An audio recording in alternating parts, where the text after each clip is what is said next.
Session to order.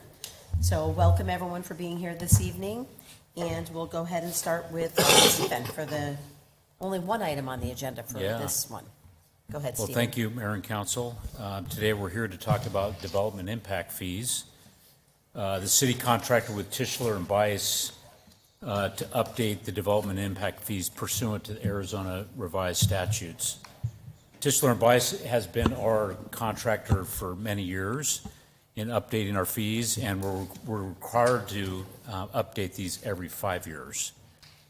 Municipalities in Arizona may assess development impact fees to offset infrastructure costs to a municipality for necessary public services. Development fees are a one-time payment used to construct system improvements needed to accommodate new development. The fees represent future development proportionate share of the infrastructure costs. Obviously, if we choose not to do development impact fees or not what is required, then the existing residents have to make up for that. So Ben Griffin is our consultant here, and he's here to walk us through the development impact fee plan. Okay. Mayor, council members, thanks for listening to this rather lengthy presentation. There's a lot of information. I'm going to try and move through it quickly. I know some of you weren't around for the current fee study in 2019-ish. Those of you who were may be a little rusty, so just let me know, interrupt me with any questions. But I'll try and move through them quickly because there are a lot of slides. But again, just let me know if you have any questions that I can go back. So we're going to start off with development fee basics. Stephen sort of touched on the big parts, but we'll go a little more specific with Arizona's impact fee law. Then we'll look at the land use assumptions. Those are essentially the development projections, how much growth we think you'll have over 10 years. Then we'll look at the infrastructure improvements plan for each necessary public service. Look at the proposed fee summary, and then a comparison to other cities in the area. So as Stephen said, impact fees are one-time payments for growth-related infrastructure. Usually, you pay those at the time of a building permit, but this is for new development, so this is not something that existing development is paying. If someone sells their house and builds a new one, then yes, they would be assessed an impact fee. But if you buy an existing home, you would not be paying that impact fee. Can't fund operations, maintenance, repair, replacement, rehab, anything like that. This is growth-related capital costs. And it's not a tax, but it's a contractual agreement between you and the fee payer to actually construct these improvements. So there are three things that an impact fee study has to prove. So first, there's need. So generally, you need to be a growing city, and then you need to have capital expenditures because of that growth. Also, we need to prove benefits. So this is sort of a two-part. You want to make sure that the fee payer, lives close enough to that improvement to receive the benefit. So sometimes you'll see a service area. Wastewater is a good example of this. We have multiple service areas because the collection areas are different. So we want to make sure that that fee payer is paying into the correct collection area. Also, we want to make sure that you spend the money in a timely manner. You have 10 years from the date of collection to spend that money. So we want to make sure that we're looking at improvements that would be constructed or start construction within around 10 years. And then we want to make sure that the fees are proportionate to demand. So as we look at the fee schedules, you'll notice sort of residential at the top, non-residential at the bottom. But you'll notice different fee amounts within residential or non-residential. And that's because, with residential, we can tie it to the occupants of the site. So smaller units are generally going to have fewer occupants than larger units. So those larger units place more demand for services, so they should pay proportionately more than a smaller unit. On non-residential, we can look at employment density, we can look at vehicle trips, but different types of land uses have more or less employees per 1,000 square feet than others, and then certain types of development generate more or less vehicle trips than others. So again, making sure that the impact fee is proportionate to the demand generated by that development. And you'll hear me say, level of service or LOS a lot. Level of service is important in impact fees because you can't charge future development for a higher level of service than existing development receives unless you've identified an outside funding mechanism to raise your current level of service, and that way you're charging everyone the same. But the most important thing with impact fees is you just can't charge future development for a higher level of service than existing development. There are 3 general methodologies. They look at points in time. So the cost recovery approach looks to the past. So essentially you've oversized something. Utilities are a really good example of this. Maybe you have excess capacity in your treatment facility, and so you have maybe debt associated with that, and you want to have development buy into that excess capacity. You'd use a cost recovery approach for that. The incremental methodology maintains the existing level of service, so it says, what are we providing today, and what is the cost of that police vehicle or an acre of parkland today, and you base the fee on that. When we're looking to the future, we're looking at a plan-based approach.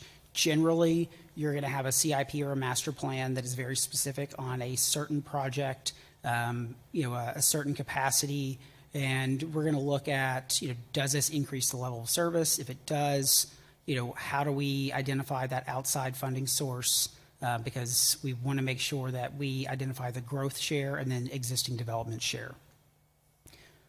We also need to look at credits. So a site-specific credit, that's handled after you adopt an impact fee. So if a developer constructed a lane mile of arterials, or they dedicated land for parks, or they essentially they are constructing something that you're already including in the impact fee study, you would give them a credit against their impact fees for that, because we want to make sure we're not charging once the impact fee and once they're what they're building. Debt service and dedicated revenues, those are handled in the impact fee study. So essentially we say, hey, we're including this in our impact fee study, so we've got it in the IIP, but these revenues would be generated by future development, and they'd be paying once the impact fee, once those future revenues. So we want to credit the impact fee, reduce that amount by that future revenue generated, so it's offsetting. So we're not paying once the impact fee, once through that future debt service or that future dedicated revenue. I have the excess construction sales tax as an example underlined because in Arizona, if your construction sales tax exceeds the average of your other sales taxes, you have to treat that excess amount differently. And so right now, because yours is higher than your average retail sales tax, we're looking at how we want to apply or how we should apply that credit. Cities who have an excess construction sales tax, they handle it differently. Some apply it, just a blanket amount across all fee categories. Goodyear's an example of someone who said, look, for administrative purposes, we want to make this easy on ourselves. So our street impact fees are very similar to what we think we'll collect in excess construction sales tax revenue. So we just want to put it all to offset our street fee. And that way, every year, they can just dump that excess construction sales tax into the street fee to make sure that they can build that, but also it reduces their overall fees because the developer isn't actually paying that street fee because it's being offset by the excess construction sales tax. So that's something we're still having discussions with staff on, how we want to calculate this, where we want to allocate it, and then looking at, is it already included in, some of these costs that we're using? So you'll see, highlighted yellow TBD for any of the construction sales tax credits. And so just know that that's a credit waiting to happen. So the proposed fees are higher ultimately than the fees that you would adopt. All right, so in Arizona, there are 3 requirements for an impact fee study. The land use assumptions, that's, saying, hey, this is our existing development, this is what we think we're going to do over the next 10 years. The infrastructure improvement plan, that's your level of service analysis. It shows your existing infrastructure. It shows the costs related to any of that. Land use assumptions in the IIP, those are adopted first. Once you've adopted those, then you have a separate adoption process for the development fees. The development fee report is essentially just the fee schedules. It shows how much the fees or proposed fees would be. You're going to see all of this tonight because it provides a smoother adoption process if you have all the information up front. So you don't have to figure out what the development fees are because you see what the land use assumptions, the IIP, so it just makes sense to go ahead and show it to you. There are some limitations on the necessary public services based on Arizona's impact fee enabling legislation. So parks are limited to 30 acres unless they provide a direct benefit to development. We can't do regional training facilities for public safety, and anything has to have a useful life of 3 or more years. All right, so before we move on to the land use assumptions, are there any questions about development fee basics, anything like that? Okay. So land use assumptions, we'll start with residential. So at the top, that shows the occupancy by different land uses on the residential side, so single family, multifamily, mobile home, and all other. You currently assess fees by those 4 land uses, those 4 residential land uses. In discussions with staff, housing affordability kept coming up. Making sure that the fees are proportionate to the demand generated by that residential use kept coming up. And so at the bottom, this actually shows the conversion of all all residential uses by size into thresholds. And so whereas it used to be, hey, any single family unit would pay based on, about 3 persons per household, even if it's a small unit and over the lifetime of that unit, it only ever has, 1.5 to 2 people. It would pay the same as, maybe a 5, 6, 7,000 square foot home that, maybe at its peak has, 5, 6, 7 people in it. And so one way to help with housing affordability is to look at units by size. And so by switching to this, we can show that, your smaller units, so 750 square feet or less, on average have about 1 person per unit. Whereas, your larger units over 3,500 square feet, they're just over 4. So we can use this to make sure that the smaller units pay less and they're not subsidizing the larger units. So any questions on those occupancy standards, the shift from type of unit to size of unit? Okay. Next up for non-residential, this is data from the Institute of Transportation Engineers. It shows vehicle trips generated by different types of land uses, the number of employees by different types of land uses.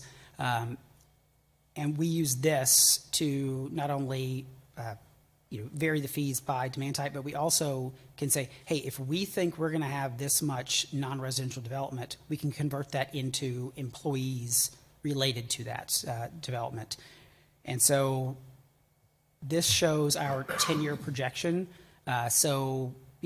We think that in 2024, you had, about 75,000 people and about 31,000 housing units. And based on the 2023 housing demand study, you're looking at about 3,000 people per year. And so that translates into about 11,400 additional housing units. And so, our cash flow will show those 11,400 housing units to generate the fee revenue. On the bottom half, that's going to be your non-residential.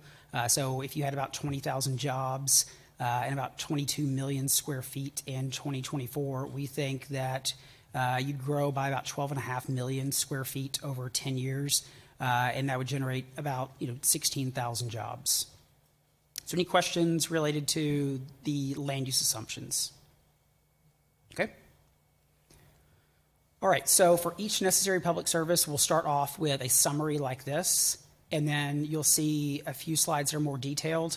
I'll go through this fire facilities one with more detail, and then from there on, I'll sort of move through those a little faster just to save time.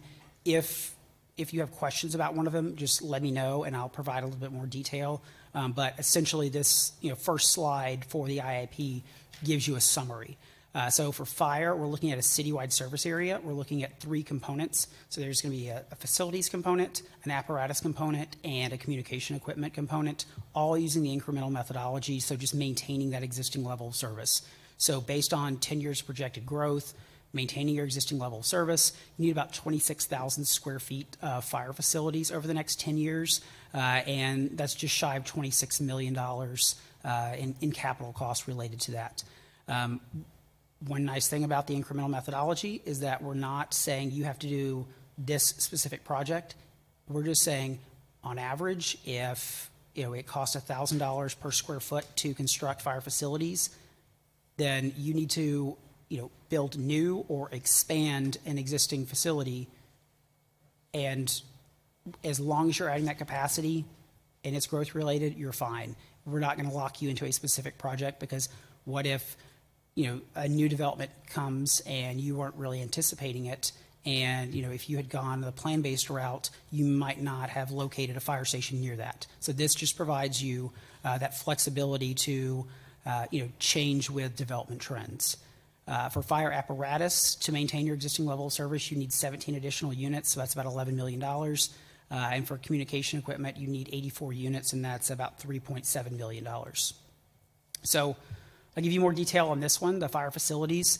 Top left, that shows your existing facilities. So you have just over 43,000 square feet. The assumption based on the costs for Station 506 is $1,000 a square foot. And so what the left side is showing you is, hey, if we allocate our existing square footage to our existing development base, we're providing about 0.3 square feet per person. We're providing about a square foot per job. And then we can just multiply that by $1,000 per square foot. On the right side, that shows, if you maintain your existing level of service and you grow by 30,000 people and almost 16,000 jobs, then you need about 26,000 additional square feet of fire facilities at a cost of almost $26 million. Again, you're not required to build a specific fire station. You just need to add additional square footage of fire stations. You can't use it to replace any of your existing, but as long as it's additional capacity, you're fine. So any questions on fire facilities? Not so much fire facilities, but it seems like the key to, a lot of your presentation here is maintaining the existing level of service. So that's the key to maintain the level of service. What if you increase the level of service, or is that something we ever look at?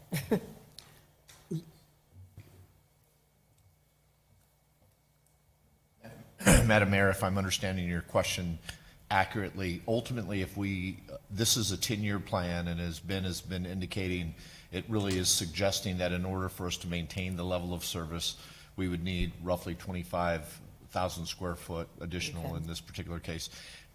You can consider that in a variety of other elements that Ben's going to talk about here in a bit. But at least from my perspective, if we were looking to expand levels of service, we ultimately would have to find another revenue stream to achieve that. Okay. Ben, I don't know if you agree with that, but Yeah, and sometimes a community will say, look, we know we're deficient in a certain area. We've got to get here. So one of the only ways we can fund it is with impact fees. So maybe we'll issue debt for a portion of it. Right. We'll have impact fees for the other part of it. Okay. It raises the level of service, but that may be more or less expensive than a different methodology. Okay. And Madam Mayor, if I can just build that into a real life example of some of the recent expansions that we've had. For a number of decades, we did not have trails in the city of Casa Grande. As we found financing sources. Obviously, we did that kind of pay-as-you-go approach, and we've built trails. And ultimately, once we get a level of service, we can then begin to apply that and potentially elect to levy a development impact fee for those types of service levels. Good analogy, Ben, or, Yes. okay. Thank you. All right, so next up, we have fire apparatus, very similar.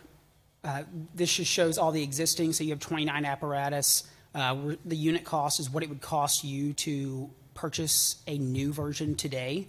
And so your existing fleet in today's dollars, the average cost is about $630,000 per unit. And so this is where we're coming up with, if you maintain the level of service, you need 17 additional, and that would generate about $10.8 million in fee revenue. Same thing with communication equipment. Top left shows the existing 141 units. The average cost of those in today's dollars is about $44,000. So you need about 84 additional units at a cost of about $3.7 million. So the right side shows the proposed fees. At the top, you can see that cost per person or the cost per job. In the middle, on the right, you see the residential fees. So at the top, you have 750 square feet or less. At the bottom, 3,501 or more. But all we're doing is taking that cost per person and multiplying it by the number of persons per unit. So your 2,500 square foot home would pay about $1,500 for their proportionate share of fire facility or fire capital costs. At the bottom, non-residential USS per square foot for most of your fee categories. Assisted living, you do per bed, hotels, room, but that just shows you the cost per square foot or the cost per bed or per room. And one thing you'll notice is the proposed fees are higher than the current fees.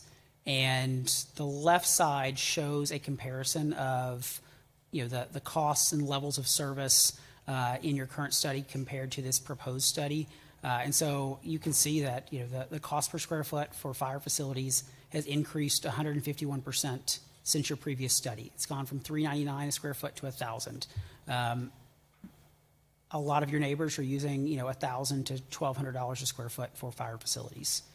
Fire apparatus, it was just over $500,000 last time. Now we're over $600,000. The cost per unit on communication equipment has increased by about 100%. So if all you were doing is just maintaining your level of service, with all these cost increases, your fees would go up, even if you're just trying to maintain the level of service. And this is something we've seen play out, not just across Arizona, but across the country. Over the last, 5 or 6 years, costs have increased dramatically, and communities are left trying to figure out how do we absorb this cost? Do we put it on development, or do we have existing development, subsidize that? And so you'll see this comparison to the previous study on each of these proposed fee slides, just so you can see sort of the changes compared to last time. Just one question. The previous slide on the costs, those are today's costs, right? Today's What we're costs. talking about for the next 10 years worth of, but based on just today's cost, not Today's accounting cost. for inflation.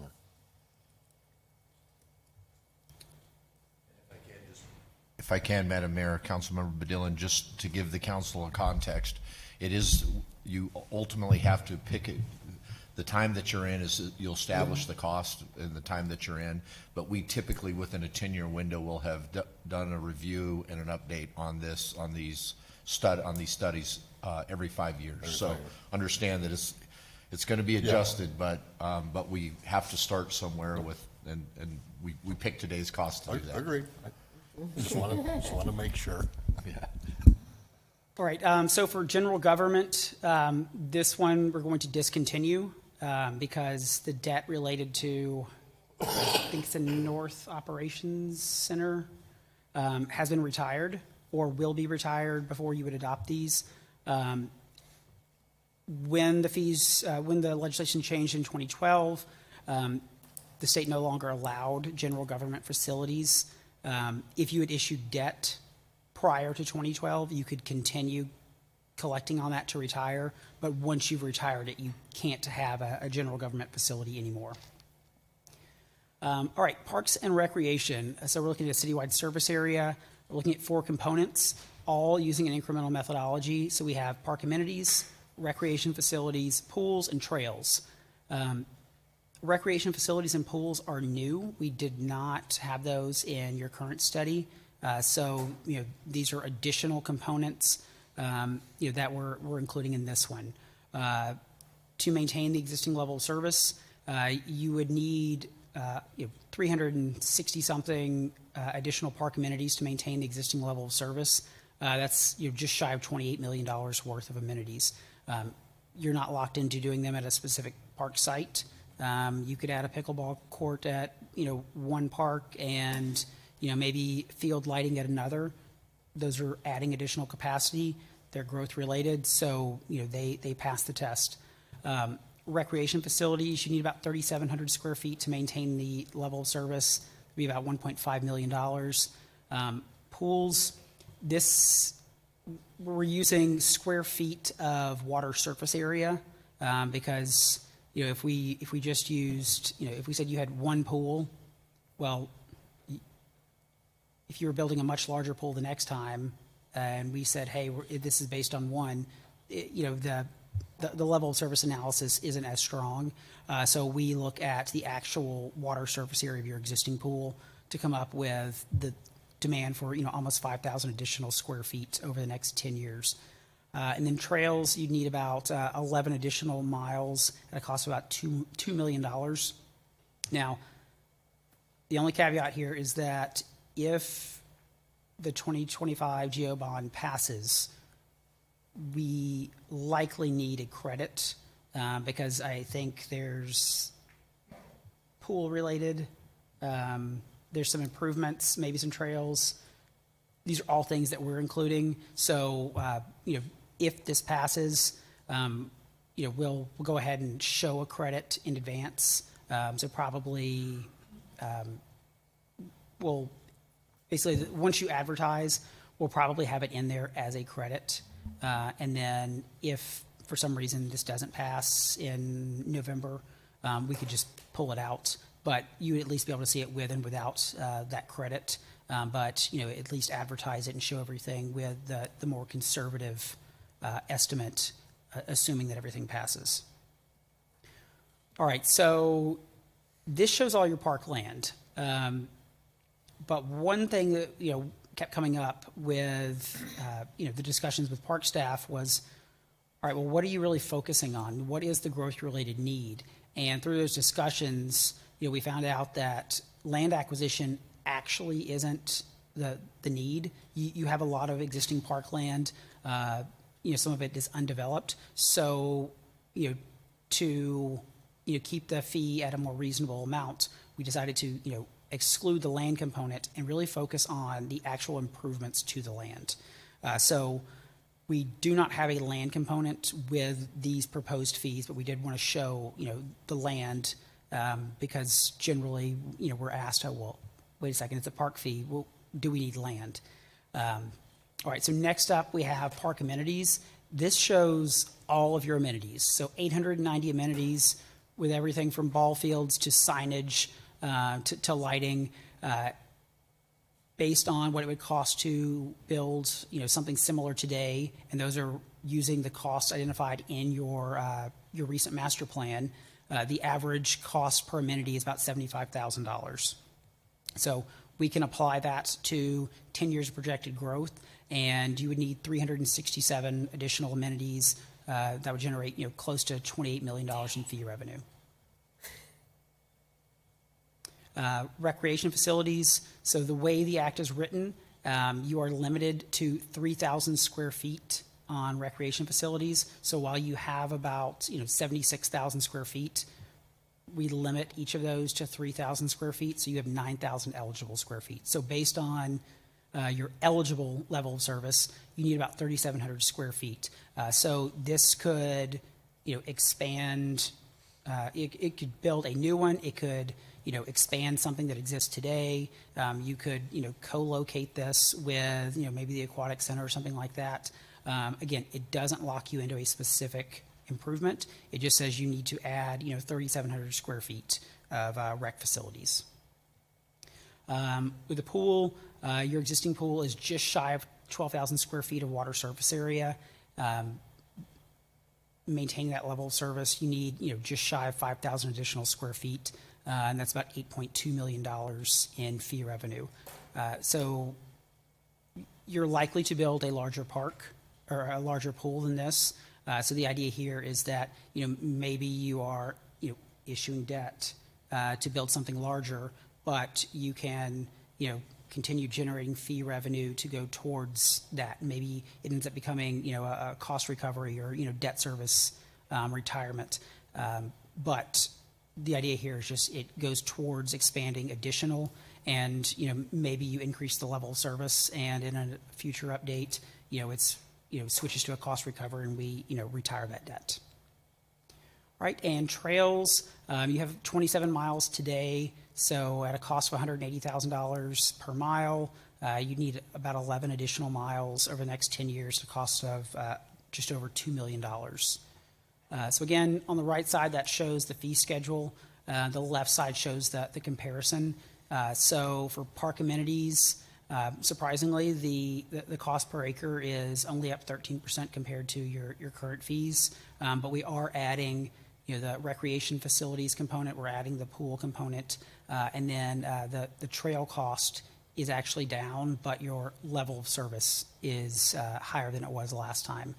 And so you can see that the residential fees range from about $1,200 to about $5,000 for the largest units. And then some of your industrial fees actually decrease compared to where they were today. So any questions on the park fees? Okay. All right, police is next. Citywide service area, looking at three components: facilities, vehicles, and equipment. Your current fees do not include a police facilities component, so this is new for this study. If you maintain your current level of service, you need almost 23,000 additional square feet of police facilities at a cost of $8.2 million. You need to expand your fleet by about 39 vehicles. And you need about 131 additional units of police equipment. So this just shows you 60,000 square feet at your existing police headquarters. Based on some potential projects, so the animal control expansion and the evidence storage expansion, the average cost of those is $364 per square foot. Obviously, we're saying you need 23,000 square feet to maintain the level of service, and this only includes about 6,800 square feet. So you could use it for additional expansions, or you could decide, what, maybe we just want to focus on these two, or maybe we want to focus on maybe half as much square footage, which would reduce the cost. But this just shows that the maximum we can justify based on your existing level of service. But you could always scale that back if you don't think you need that many square feet over the next 10 years. All right, this shows your existing police vehicle inventory. So 103 units. The average cost is $89,000 per unit. So to maintain the existing level of service, you need about 39 units, and that's about $3.5 million. Police equipment, 347 existing units today, average cost of about $7,200 per unit. So that's 131 additional units at a cost of about $900,000. So the police facilities component is new. The overall police fee wasn't very much to begin with, so adding the police facilities component, essentially bumps the fee up a lot from a percentage increase, but the actual dollar difference, isn't a huge difference. But we are looking at an additional component driving up that fee, and so that's why I mentioned if you think 22,000 or 23,000 square feet is too much over 10 years, we could scale that back some, and that would pull that fee down. But a 40% increase on the cost of police vehicles, almost 300% increase on the equipment. Again, these are things that we're seeing, across the country. Vehicles, apparatus, equipment, those costs really increasing over the last 5 years. All right, the street IIP, citywide service area, we're looking at two components. So the actual arterial improvements and then the intersection improvements. To maintain your existing level of service, you need about 13 additional lane miles over the next 10 years at a cost of $63 million. You need about 12 additional intersections at a cost of almost $20 million.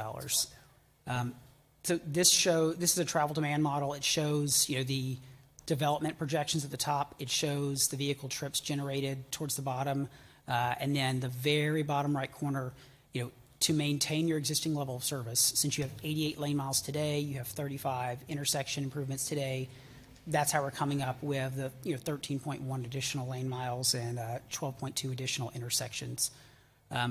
We use this to come up with an average cost per arterial lane mile or per intersection. And so for those intersection improvements, it's about $4.8 million per lane mile. And for the intersection improvements, it's $1.6 million. And so all we're doing is just applying that to that level of service to come up with the cost per VMT. We also include a bond credit for $40 million for recent and planned arterial intersection improvements. So because we're including that in with the cost assumptions, we want to make sure that we offset this so future development isn't paying twice. So proposed fees on the right side ranging from about $2,000 to about $7,200 on the residential side. You can see that the cost per lane mile has increased over 250% since the previous study. And the cost per intersection improvement has increased 300%. Again, even if you're just maintaining the level of service, those cost increases are going to drive up your proposed fees. All right, wastewater. We have 3 service areas. So currently you have Zone A, which we're going to rename the Northeast service area. Zone B, we're going to rename the South service area. And then we have a new service area, which is the West service area. We're looking at 3 components. So there is a treatment component, which uses sort of a hybrid approach. You have some excess capacity today that we can use impact fees to retire debt, but you're also planning to expand. So we're sort of getting an average of that existing or that available and planned capacity. Managed system recharge, plan-based approach, and then for each service area, we have collection system improvements, which are also plan-based. So to make sure that the fees are proportionate to demand, we're looking at your wastewater master plan, and that uses 80 gallons per capita per day. And so we're just applying that to projected growth over the next 10 years. And so your wastewater master plan is projecting about a 9.2 million gallon increase over the next 10 years in the Northeast and South areas. And so, we want to make sure that you have, at least, 9.2 million gallons of treatment capacity.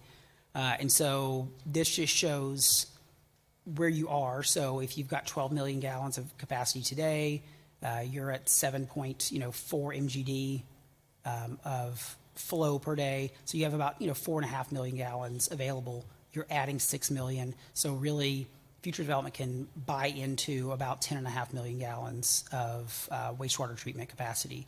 And so the bottom is just showing how we're using that proportionately. So we take the remaining cost of that available capacity, add in the phase 4 A and B costs, and so really the available and planned capacity cost is just over $200 million. And so if that's 10.6 million gallons of capacity, that's just shy of $20 per gallon of capacity. And so assuming that you grow or your flows increase by about $9.2 million over the next 10 years, that would generate about $182 million in impact fee revenue for wastewater treatment. Any questions on that one? Okay, the other ones are easier. Okay, so we've got a credit for the existing debt that sunsets in 2028. So just a small credit here to offset those revenues generated. Managed system recharge. You have some planned projects that add 14 million gallons of capacity. So again, we're just taking that cost per gallon of capacity. Then finally, the collection components. So on the left, you have the north and east areas. So these are all of the planned collection system improvements, so just over $100 million. And the projected flow increase over the next 10 years is about 5.8 million gallons.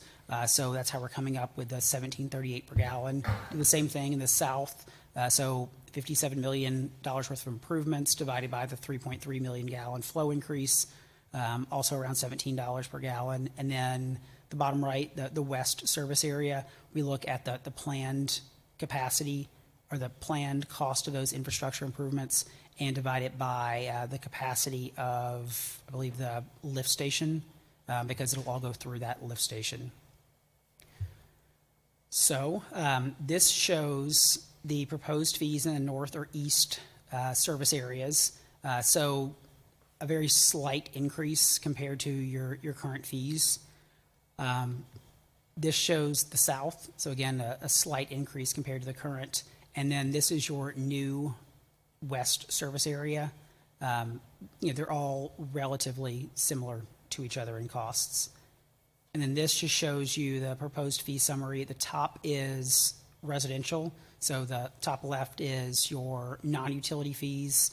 So a 2,500 square foot home would pay about $12,000 in non-utility fees. And then on the utility side, that same 2,500 square foot home would pay about $8,200. So we're looking at just over $20,000 for a 2,500 square foot home. The bottom shows the non-residential fees. Those aren't as easy to just give you an example because the non-residential utility fees are assessed by meter size. So we would need to know, how many square feet that building is for the non-utility stuff, and then we'd need to know what size meter they would need to come up with that fee comparison. This just shows you the difference between the current and proposed fees. So, that average, 2,500 square foot home, the non-utility component is increasing about $6,600. Again, that's, cost increases that, have come over the last 5 years. And then depending on, where you are for water, wastewater, about $4,500 increase on that home. And then the final slide, this just shows a comparison to your neighbors. And so you can see your current fees are far to the right. Your proposed fees are, more towards the middle. But this is a trend we're seeing with, everyone who updates. Usually they're moving towards the top. Phoenix, they're second now. They're in their update process. Peoria just updated. So did Buckeye, Surprise. Goodyear is starting their update again. Apache Junction, they're doing their kickoff. Pinal County, they're in their update. So this is good for right now, but you do have several communities who are in the update process who will likely move further up that list. But again, this is something that we're seeing with every community because just to maintain the existing level of service, those cost increases have to be passed on to either future development or existing development. So we've made it through all the slides. Do you have any questions or comments? No. Questions, comments? That's a lot to take in, right? Well, go ahead, Matt. Yeah, so a lot of these fees are just due to increase in cost of construction cost. I mean, and that's the world over. Like, thanks Brent for educating us on that and to look forward in it, And then the other philosophy that we have to have is, just so everyone knows, new growth has to pay its own way because the people that have lived here already aren't paying for, the new growth. They're paying what we've already paid for as residents. So that's how this. Is that the simple way to break it down after all 85 slides? I would agree with that, yes. And remember that, we're still working on the excess construction sales tax credit. We will likely have the park GeoBond credit. So there's room to move these down. We have a lengthy adoption process ahead of us. If we advertise June 1st. You can't do anything for 60 days. After that 60-day period, you can have a public hearing on the land use assumptions, the IIP. Then you have 30 to 60 days to adopt the land use assumptions on IIP. Then you wait another 30 days. You can have your first public hearing on the development fees. And then you have 30 to 60 days to adopt the fees. And then the fees can't go into effect for 75 days. So it's a lengthy process. So, there's plenty of time for input to make changes, updates, anything like that. Yeah, even if we started in June, I mean, earliest would be like February of next year. Oh, wow, okay. So cities are having similar discussions, I mean, at this point, everyone, yeah, must be. Yeah, and, it's not just Arizona, it's all, all of our Right. work across the country. If a fire truck goes from, $1 million a few years ago to $2.5 million, how do you absorb that? Right. And the sad thing is, it's gonna really be passed on to the new, buyer, or, whatever, yeah. So, okay. Options. Madam Mayor, if I can, just make a couple of closing comments. If, Ben, you pretty well wrapped up. Thank you for that detail. I think everybody who loves data and numbers are riveted right now, right? Everybody else is probably sitting there saying, what did he just say? And we recognize this is somewhat complex. I want to go back to a comment that the mayor made a minute ago about maintaining a level of service. I think the important thing to remember is that this is essentially, as Mayor Pro Tem Herman outlined, it is essentially establishing fees for new development to essentially maintain what we as residents have today. And so it is, but when new projects come, or when we ultimately end up building some of these facilities or amenities or improvements, it does feel like there's an expansion, right? I mean, a new park, it feels like their expansion. This process is simply to ensure that burden of expanding Right. that service, those service levels are not placed on our existing residents. Right. So I want to make Okay. sure that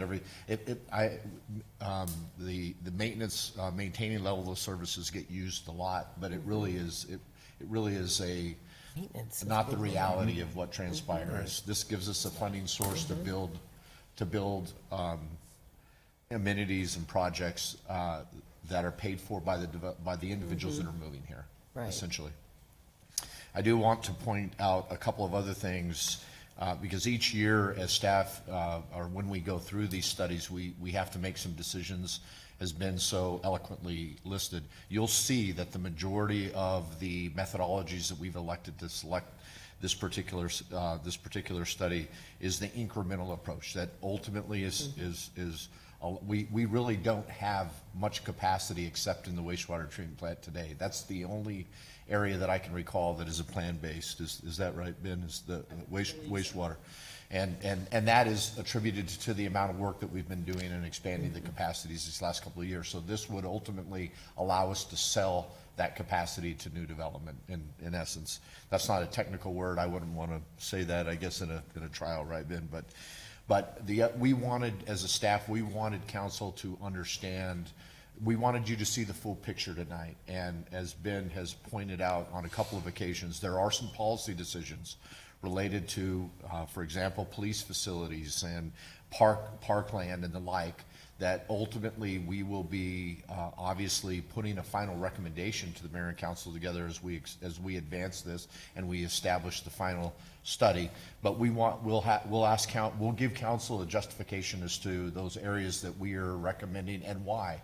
Most of the time, what we attempt to do is ask ourselves, what are we really going to do in that 10-year window? Because there's no need to collect a fee that we're not going to expend, because ultimately the ramification of that is that you have to reimburse development for if you've not spent it in that 10-year window.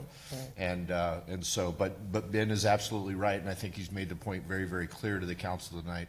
The lion's share of what we're seeing and these additional costs are driven by the cost increase that we're seeing from project to project to project. And I know the council's going to hear a little bit more. We've got our tentative budget tonight. Ben's talked about the general obligation bond.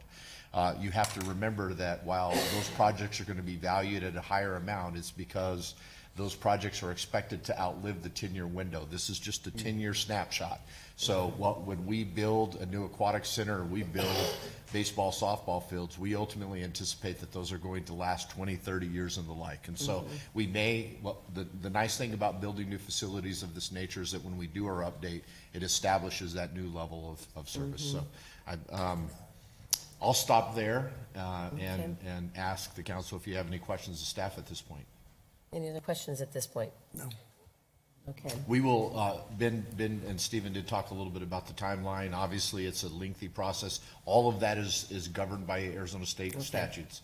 As a staff, we wanted, as I said, vet this with the council tonight. Obviously, if you have questions, don't hesitate to contact staff. We will be putting together some final items, putting together a timeline and sharing that with the council so that you understand step by step the direction that we're going to be heading. Right, okay. Okay. Well, thank you. No other questions, right? Nope. Okay, so we'll go ahead and close the study session. And for those of you that are here, that was one of our study sessions. We're going to go in to at 5:30, a couple more, and then our regular meeting starts at 7 o'clock. And if you would like an agenda on the regular meeting, they're in the back. So that'll tell you what we're doing. So in case you weren't there for that presentation, I'm sure you were all here for that presentation. I know, that's a tough one. But yeah, so if you want an agenda, but 7 o'clock is when the regular meeting starts. So, but you're welcome to stay in. Any other questions then? We can't start the CFD. We can start now? 6:30. Not until 6:30. Okay, so 6:30 we'll start our next one. Yeah, just so people know what's going on. So we're going to break for just a couple minutes. Yeah. I pulled my little fruit bag. I said, oh, you could.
we're going to go ahead and call the meeting to order, and this is for the Copper Mountain Ranch Community Facilities District Board. So I'll go ahead and if you can, Adriana, please note that all of the members are here. Oh, no, I'm sorry, besides Member Huddleston, I forgot about that, right next to me. Move to excuse Member Huddleston? So noted. Second. Okay, so all of those to approve to, what are we doing here? Yeah. Excuse Member Huddleston. All those in favor signify by saying aye. Aye. All those opposed? Okay, so next on the agenda are the minutes. Chairman Fitzgibbons, I'd like to move for approval of the minutes of the Copper Mountain Ranch CFD of May 6, 2024. Okay, is there a second? Did you say second? Okay. Okay, there's been a motion and a second to approve the minutes. All those in favor signify by saying aye. Aye. Any opposed? Okay, so new business. Who's the district treasurer? Okay, sorry guys, sorry Roberta. Sorry everyone, this is our first time with the community facilities as a new mayor and council, so we're getting this here. So thanks Roberta. Good evening, Chairwoman and Board. The Board is being asked to consider and approve the resolution adopting the FY 2026 tentative budget for Copper Mountain Ranch Community in the amount of $20,006,843. The proposed budget supports district operations, existing obligations, and reserves with property tax rate of 0.30 per 100 net assessed value. Reflecting only operational cost as there is no outstanding debt. The developer will reimburse the district for any operational shortfalls and additional costs. Adoption of the tentative budget sets the expenditure limit for FY 2026.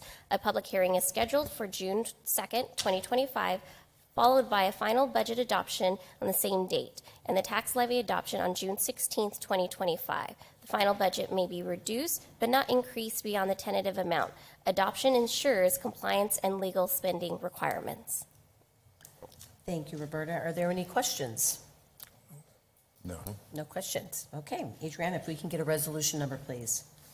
Resolution number 102, a resolution of the Board of Directors of the Copper Mountain Ranch Community Facilities District, Casa Grande, Arizona, adopting the tentative estimates of the amount required for the public expense for the Copper Mountain Ranch Community Facilities District for the fiscal year 2025-2026, adopting a tentative budget setting forth the receipts and expenditures, the amounts actually levied, and the amounts estimated as collectible for the previous fiscal year, and the amount proposed to be raised by district direct property taxation for the various purposes, and giving notice of the time for hearing taxpayers for adopting a budget and for fixing the tax levies.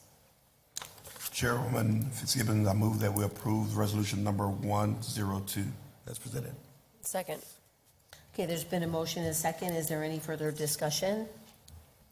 Okay, so no further discussion. Can we get a roll call vote, please?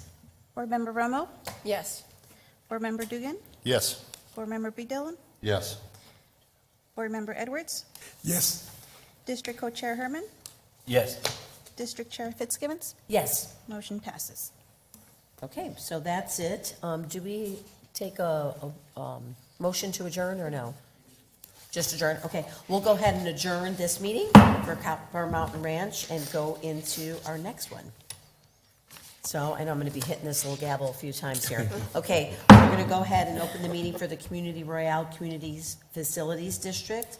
And if you can please accept for the record that Member Huddleston is not here. If we can get an excuse. So moved. Yeah. Second. Okay, there's been a motion and a second. All those in favor, for excusing Member Huddleston, signify by saying aye. Aye. Any opposed? Okay, so now we're at approval of the minutes. Chairwoman Fitzgibbons, I move that we approve the Mission Royale CFD minutes of May 6, 2024. Second. Okay, there's been a motion and a second to approve the minutes. Any further discussion? Not if we can get all those in favor, signify by saying aye. Aye. Any opposed? Okay, so approval of the minutes. Next is new business, and if we can get Roberta also to present on this. Good evening. The board is being asked to consider and approve the resolution of adopting the FY 2026 tentative budget for the Mission Royale Community Facilities District in the amount of $1,573,216. I would like to note that this is a reduction after the submission of the budget forms in the agenda. The budget provides the debt service, operational expenditures, and reserves, and includes a proposed property tax rate of 1.1530 per 100 net assessed value, comprising of 0.30 for operations and 0.8530 for general obligation bond debt service. Adoption of the tentative budget sets the FY 2026 expenditure limit for the district. A public hearing on the budget and the tax levy is scheduled for June 2nd, 2025, followed by the final budget adoption on the same date. A tax rate and levy adoption on June 16th. The final budget may be reduced but cannot exceed the tentative amount. Budget adoption ensures all expenditures align with the approved spending plan. Thank you, Roberta. Any questions? No. Okay, can we get a resolution number, please? Resolution number 80, a resolution of the Board of Directors of the Mission Royale Community Facilities District, Casa Grande, Arizona, adopting the tentative estimate of the amount required for the public expense for the Mission Royale Community Facilities District for the fiscal year 2025 to 2026, adopting a tentative budget setting forth the receipts and expenditures, the amounts actually levied, and the amounts estimated as collectible for the previous fiscal year, and the amount proposed to be raised by direct property taxation for the various purposes, and giving notice of the time for the hearing taxpayers for adopting a budget and for fixing the tax levies. Chairwoman Fitzgibbons, I move for approval of resolution number 80 as presented. Second. Okay, there's been a motion and a second. Is there any further discussion? If not, if we can get a roll call vote, please, Adriana. Board Member Romo? Yes. Board Member Dugan? Yes. Board Member Bedelin? Yes. Board Member Edward? Yes. District Co-Chair Herman? Yes. District Chair Fitzgibbons? Yes. Motion passes. Thank you. Okay, we'll go ahead and adjourn the Mission Royale meeting. Next, we'll go ahead and call to order the Post Ranch Community Facilities District Board. If you can please note that the council is here besides Member Huddleston, if we can get a motion to approve his absence. So move. Second. Okay, there's been a motion and a second. All those in favor signify by saying aye. Aye. Any opposed? Okay, next on the agenda are the minutes for the May 6th meeting. Chairwoman Fitzgibbons, I move to accept the minutes of the May 6, 2024 meeting. Second. Okay, there's been a motion and a second. All those in favor signify by saying aye. Aye. Any opposed? Okay, so motion carries. New business. Roberta, if we can have you report on this. The board is being asked to consider approval and resolution of adopting the FY 2026 tentative budget for Post Ranch Community Facility District in the amount of $20,001,700. The budget establishes expenditure authority for future debt service, district operation, and reserves. It includes a continuation of the existing 0.30 property tax rate per 100 net assessed value, which reflects the operational funding only, as there is no outstanding debt. Any operational shortfalls or additional expenses will be reimbursed by the developer. Adoption of the tentative budget sets forth the FY 2026 expenditure limit for the district. A public hearing on the budget tax levy is scheduled for June 2nd, 2025, with the final budget adoption on the same day. Tax rate and levy adoption on June 16th, 2025. The final budget may be reduced but cannot be exceed the tentative amount. Adoption ensures all spending aligns with the approved plan. Okay, are there any questions? No. No questions? Okay. So if we can get a resolution number, please. Resolution number 59, a resolution of the Board of Directors of the Post Ranch Community Facilities District, Casa Grande, Arizona, adopting the tentative estimates of the amount required for the public expense for the Post Ranch Community Facilities District for the fiscal year 2025 to 2026, adopting a tentative budget, setting forth the receipts and expenditures, the amounts actually levied, and the amounts estimated as collectible for the previous fiscal year, and the amount proposed to be raised by direct property taxation for the various purposes, and giving notice of the time for hearing taxpayers for adopting a budget and for fixing the tax levies. Chairwoman Fitzgibbons, I move to approve resolution number 59 as presented. Second. Okay, there's been a motion and a second. Any further discussion?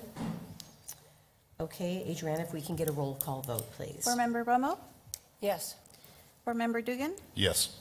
Board Member Dillon? Yes. Board Member Edwards? Yes. District Co-Chair Herman? Yes. District Chair Fitzgibbons? Yes, Motion passes. thank you. Okay, we'll adjourn the Post Ranch Facilities Board. The next item, the call to order the Valago Community Facilities District Board meeting. So if you can, please accept that everyone's here, except Member Huddleston, if we can get a move to excuse. So moved.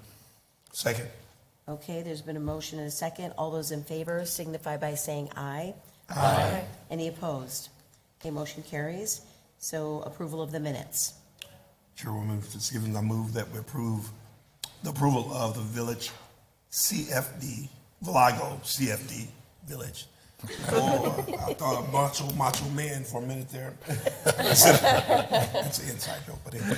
Consider the approval of Valago CFD minutes of May 6, 2024. Second. That's village people. There's been a motion and a second approval of the minutes. All those in favor signify by saying aye. Aye. Any opposed? Okay, motion carries. New business. Roberta.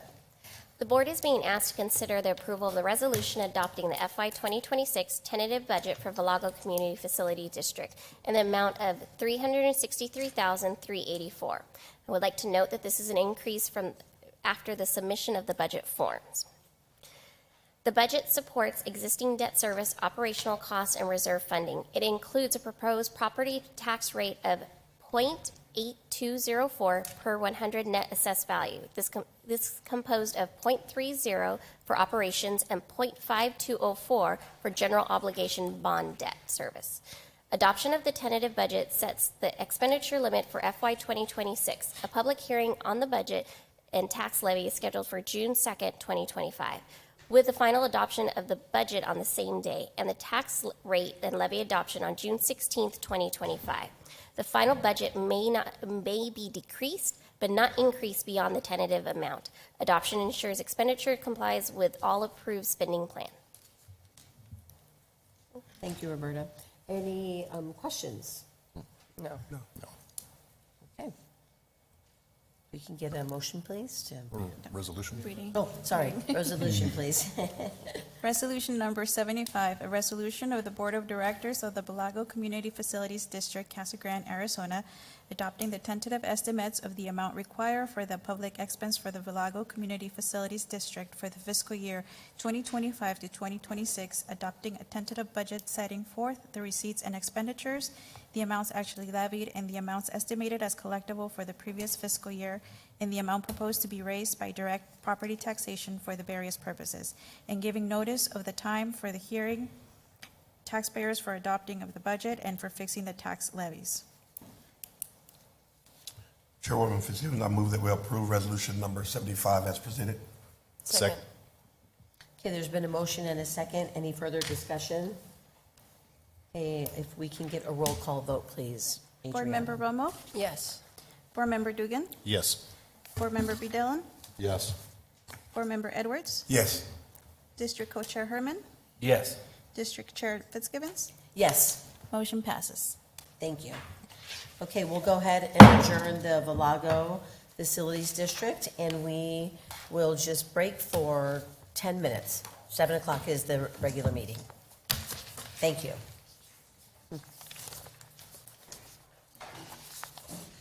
Bang on that a lot. I was like, dang. We're gonna get it. I know.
Oh, sorry. Go ahead and call the meeting to your order. Sorry about that, Matt. I know I blew your ear off there. I believe we have Celia Josie, is that it is, Jose, from the Liberal Catholic Church. Thank you, Celia, for being here. And if all of you, whoever's willing and able to stand for the Pledge of Allegiance and the prayer. Which goes first? Oh, sorry.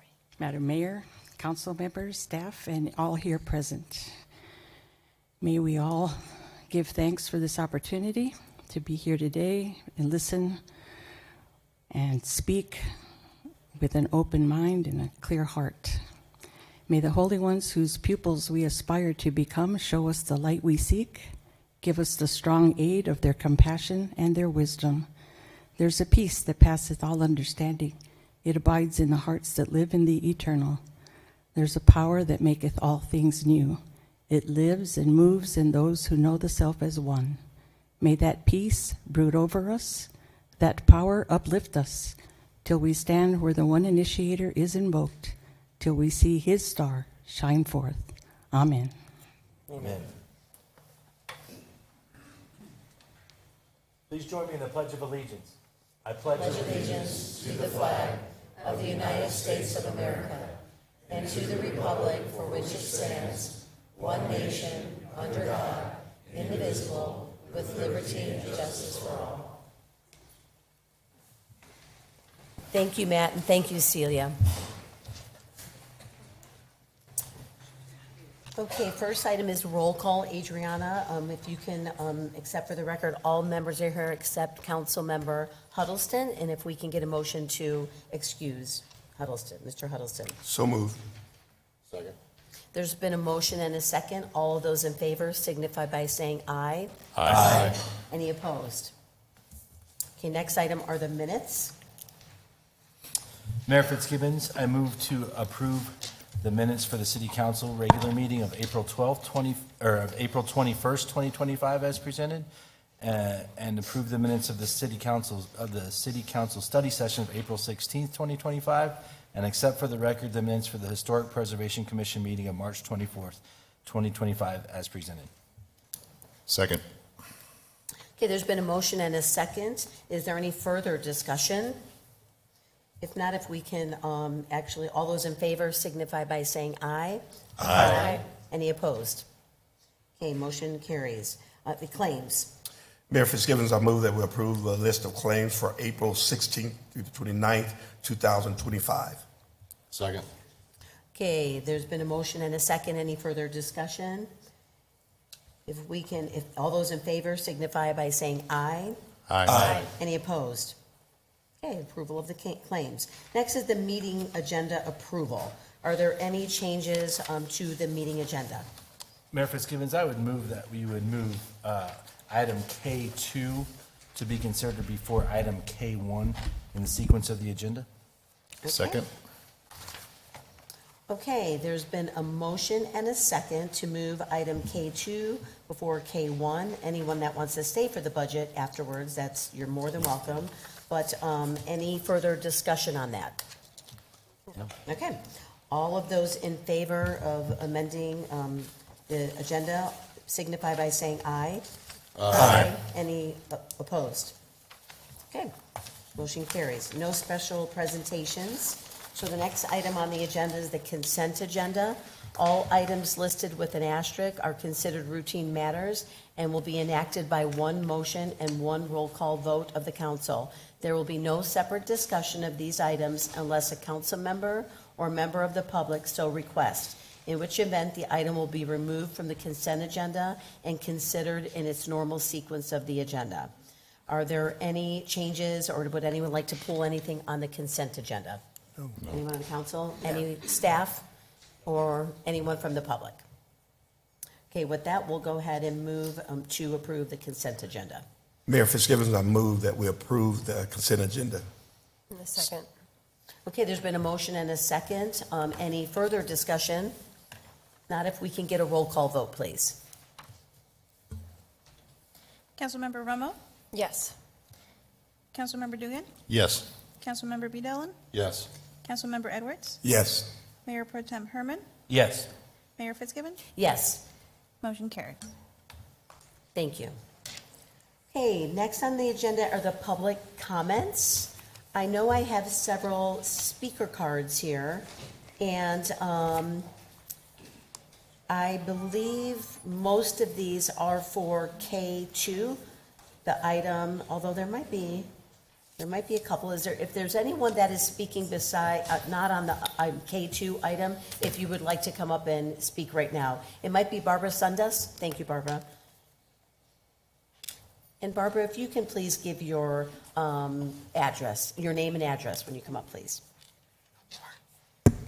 My name is Barbara Sundust, and I live at 1273 East Cordova Avenue in Casa Grande, Arizona, 85122. I am involved heavily in the Laundry Love program in Casa Grande. So we have done laundry for the unhoused and families that can't afford to do their own laundry for over 10 years. Recently, I'll just give you just the recent totals just for awareness sake, I guess. On April 30th, we served 101 people, did 560 loads of wash, and to the cost of $1,962.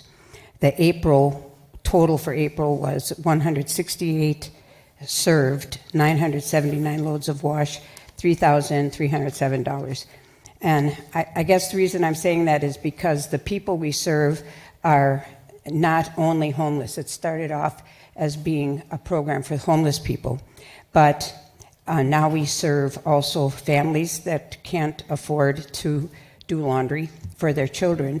And for me, the reason I'm here this time is really to talk about my biggest concern, and that is the unhoused women, especially older women who are living in their cars and cannot afford, they get Social Security, but they cannot afford to rent any place. They can't afford to go any place. So my plea really is that in Casa Grande, we need some kind of a woman's shelter where they have at least a room and a community place for them to cook together, and so they have some kind of a personal place for themselves.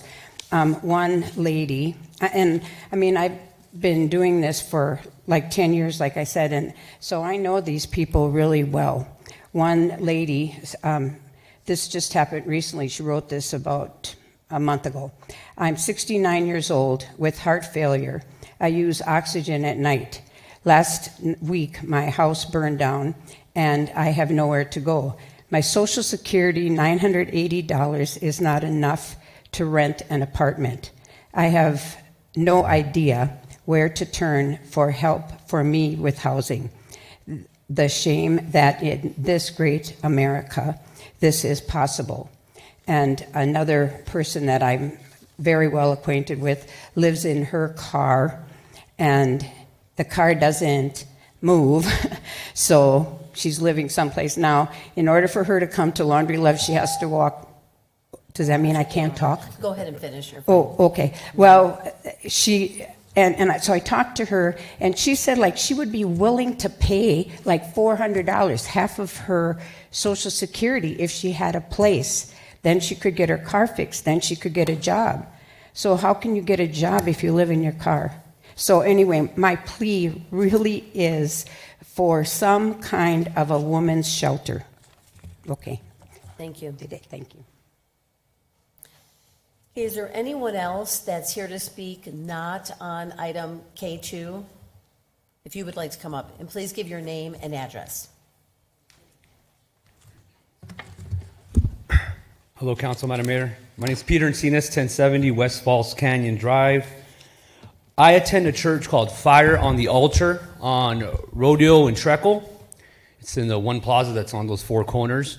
We had our grand opening for that building several months ago. You, Madam Mayor, were there to speak. We blew the shofar. Several pastors showed up from many churches around the community. And we recently got our final inspection, so hallelujah to that. We're so happy.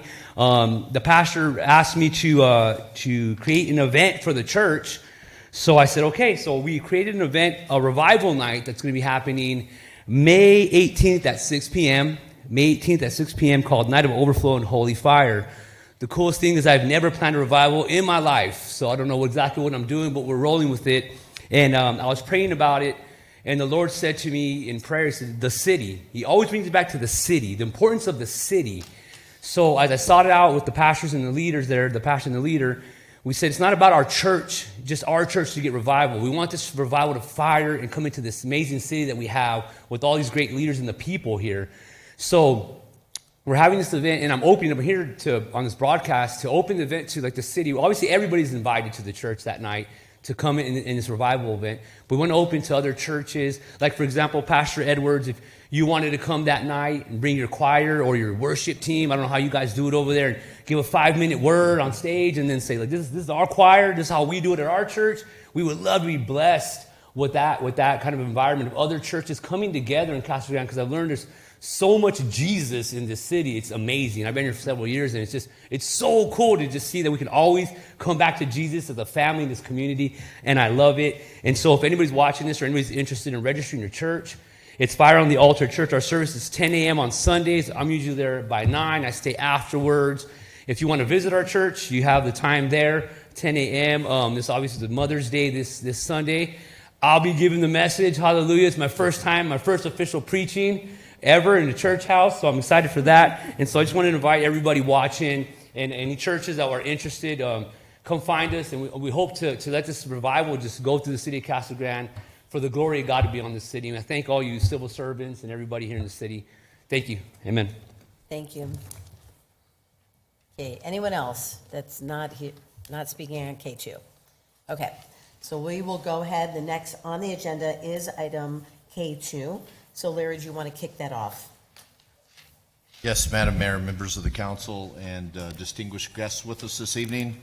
I had rehearsed the entire weekend a transition from the budget to the bond, but given the number of folks that are here, and some of them actually sat through our study session on development impact fees, we thought we would make a change. And so, what I'm going to do, because I think it's important, is I want to spend just a few minutes on our capital improvement program in our proposed fiscal year 26 budget, which anybody that'd like to just stick around, we've got a number of slides that we'll be presenting, but ultimately I think that given the circumstances and the considerations that the mayor and council will be making on this proposed general obligation bond, I will start with capital improvements. Obviously, our capital improvement program in the community has really driven our budgets the last 3 or 4 years. We have been exceeding the $200 million mark each year in what we've asked council to authorize.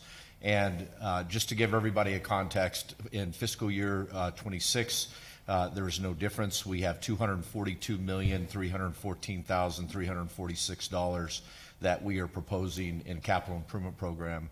123 million, 123.9 is actually a carry forward from 25. Those are the projects that are underway now that aren't going to be completed. A number of big projects, primarily our water reclamation facility and all the work that we've been working on this. But a number of about $118 million in new projects for fiscal year 26, and I'll spend just a few minutes talking about those. Oh, I've got the clicker. Sorry, Stephen.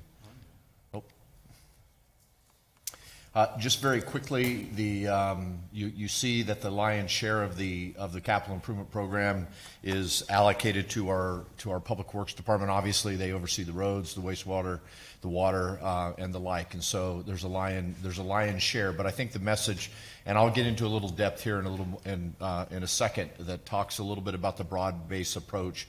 I believe this year every one of our departments has some type of a capital project that they've got underway, and some of those that I want to highlight. You'll notice the $33 million in the city manager's budget. That is, I don't want anybody getting any false conclusions that we've got a heavy lift there. We have a $15 million water project, which is ARPA funds that we're partnering with Arizona Water. And we've got other projects that ultimately are just pass through. So understand that. But you'll see that when we did our community survey a number of months ago, our residents were pretty loud and voiced the fact that they want us to focus on public safety. And when we get back to the budget, you'll see the allocation in public safety. They typically receive the lion's share of our revenues that are allocated. But they also wanted us to focus on capital, primarily roadways. And so I think that becomes important as we move forward. But we also know that there's a need for other types of amenities, and tonight we'll be considering one of those as well. This just talks about the various funds that are utilized to fund these capital projects. I think the important message that I want to deliver on this particular, obviously it's capital project funds, that's plural, because there's multiple funds there. The Mayor and Council had a presentation on development impact fees, which is essentially a fee that new development pays to ensure that we continue to have amenities in the community to the same level as our residents enjoy today. So development impact fees are bundled in there. The projects that are going to be done through other bonds, such as Truckle Road, such as McCartney Road, and the like. And obviously, you see the next at $47.8 million with enterprise funds. The lion's share there is for our continued efforts on the wastewater work that's being done, the expansion of the plant, and the main lines that we need to build in town. I want to highlight this slide because it speaks to my comment about the study just a minute ago and the amount of funds that we anticipate. And these are tax dollars. These are your sales tax dollars that are being paid when people are shopping in Casa Grande. We've got roughly $95.8 million in new roadway improvements proposed. And again, I'll highlight a little bit specific details here in a bit. But as you can see, we've got public safety, we've got recreation. This is not including, the $8.2 million is not including the GEO bond that'll be considered tonight, primarily because the majority of those funds would be expended in our next fiscal year. We have facilities improvements, vehicle and equipment replacements. The airport, $33 million, I recognize that's a very big number, and I don't want to set the wrong expectation. The city believes that we're going to be back in the good graces of the FAA and we'll be able to apply for federal and state grants this year. And so we're asking for allocation of budget authority should we get those grants. But let me spend just a few minutes on the work that we're going to be doing in more detail here. And I've broken these down by categories, but you can see the Truckle and McCartney Road improvements. Obviously, that is a multi-year project. Truckle Road north of Rodeo is underway today. They're making very good progress on that particular piece of infrastructure. That will be followed immediately from the segment on McCartney from Pinal to Truckle. And ultimately, there will be additional phases from Truckle Road all the way out to Interstate 10. We are discussing the phases today, but there are a couple of challenges in that particular corridor. Number one, we have state land that we have to ultimately get right away from, which is not always the most seamless task. And we've got a significant drainage structure that on the Peart Road area that would need to be built. And so more information on that, but we ultimately anticipate that we will be able to start with have design progress and have our contractors working with them through the methodology to keep that road moving in various segments. We also have portions of Courtson Road, $3 million to do resurfacing. We've got $5.2 million of portions of Thornton Road. We've seen from Peters Road, we now will continue to Gila Bend Highway and ultimately up to Cottonwood, making improvements in that area. There are improvements at Mission Parkway and the Cottonwood Lane intersection where you have that single stop sign today. For those individuals that are trying to turn left out of that, there's some improvements that need to be made there. There is a roundabout at Ash That particular project is being funded through federal dollars that we were able to receive. That's what's driving that. We have the expansion of Peters Road of $9 million in our industrial corridor. We have $4 million that is budgeted on the Florence Boulevard streetscape. The lion's share of that is for some aesthetic improvements that will be done, like signage and the like, and the design that will start. And $4 million new traffic signals. And just to give everybody a context, each traffic signal these days, the lowest price you're going to pay is about $1 million, and some of these, depending on the conflicts that you might find at those intersections, can be as high as $2 million. Under wastewater, we'll be carrying forward the $24 million for the wastewater expansion. We're building a new lift station at Courtson Road of $4.2 million. We've got Treckle Road sewer improvement upgrades between, I believe it's between Courtson and McCartney at 6.6. And again, these are expansions to the main sewer infrastructure, the trunks in those areas for future development. In community services, we have the project sizes get a bit smaller, but we're looking to make some big impacts with many of these. 1.45 million carried forward. The mayor and council recall that we budgeted 1.5 million in fiscal year 25. We've started the design work on that, so we'll get those pickleball courts built this year. $1.4 million in park amenity upgrades. And this is an important element because, and the council got to hear earlier this evening about the amount of land and the number of parks that Casa Grande has. And I don't know that most individuals recognize that when you compare the amount of land and amenities that the city has to other cities, we really have many, many more, to the point that we can even have some discussions about not adding parkland to our development impact fees. But many of those areas are in desperate need of repairs. And so we've been putting money into what I consider to be an existing park maintenance program to add amenities and upgrade to ADA and the like. We've been doing that systematically with tax dollars. For those golfers, we have new carts, we have irrigation improvements and some clubhouse improvements. We have $500,000 in urban trail improvements, doing a segment each year. We have a little over $500,000 of improvements to our main and Vista Library upgrades. And we have upgrades.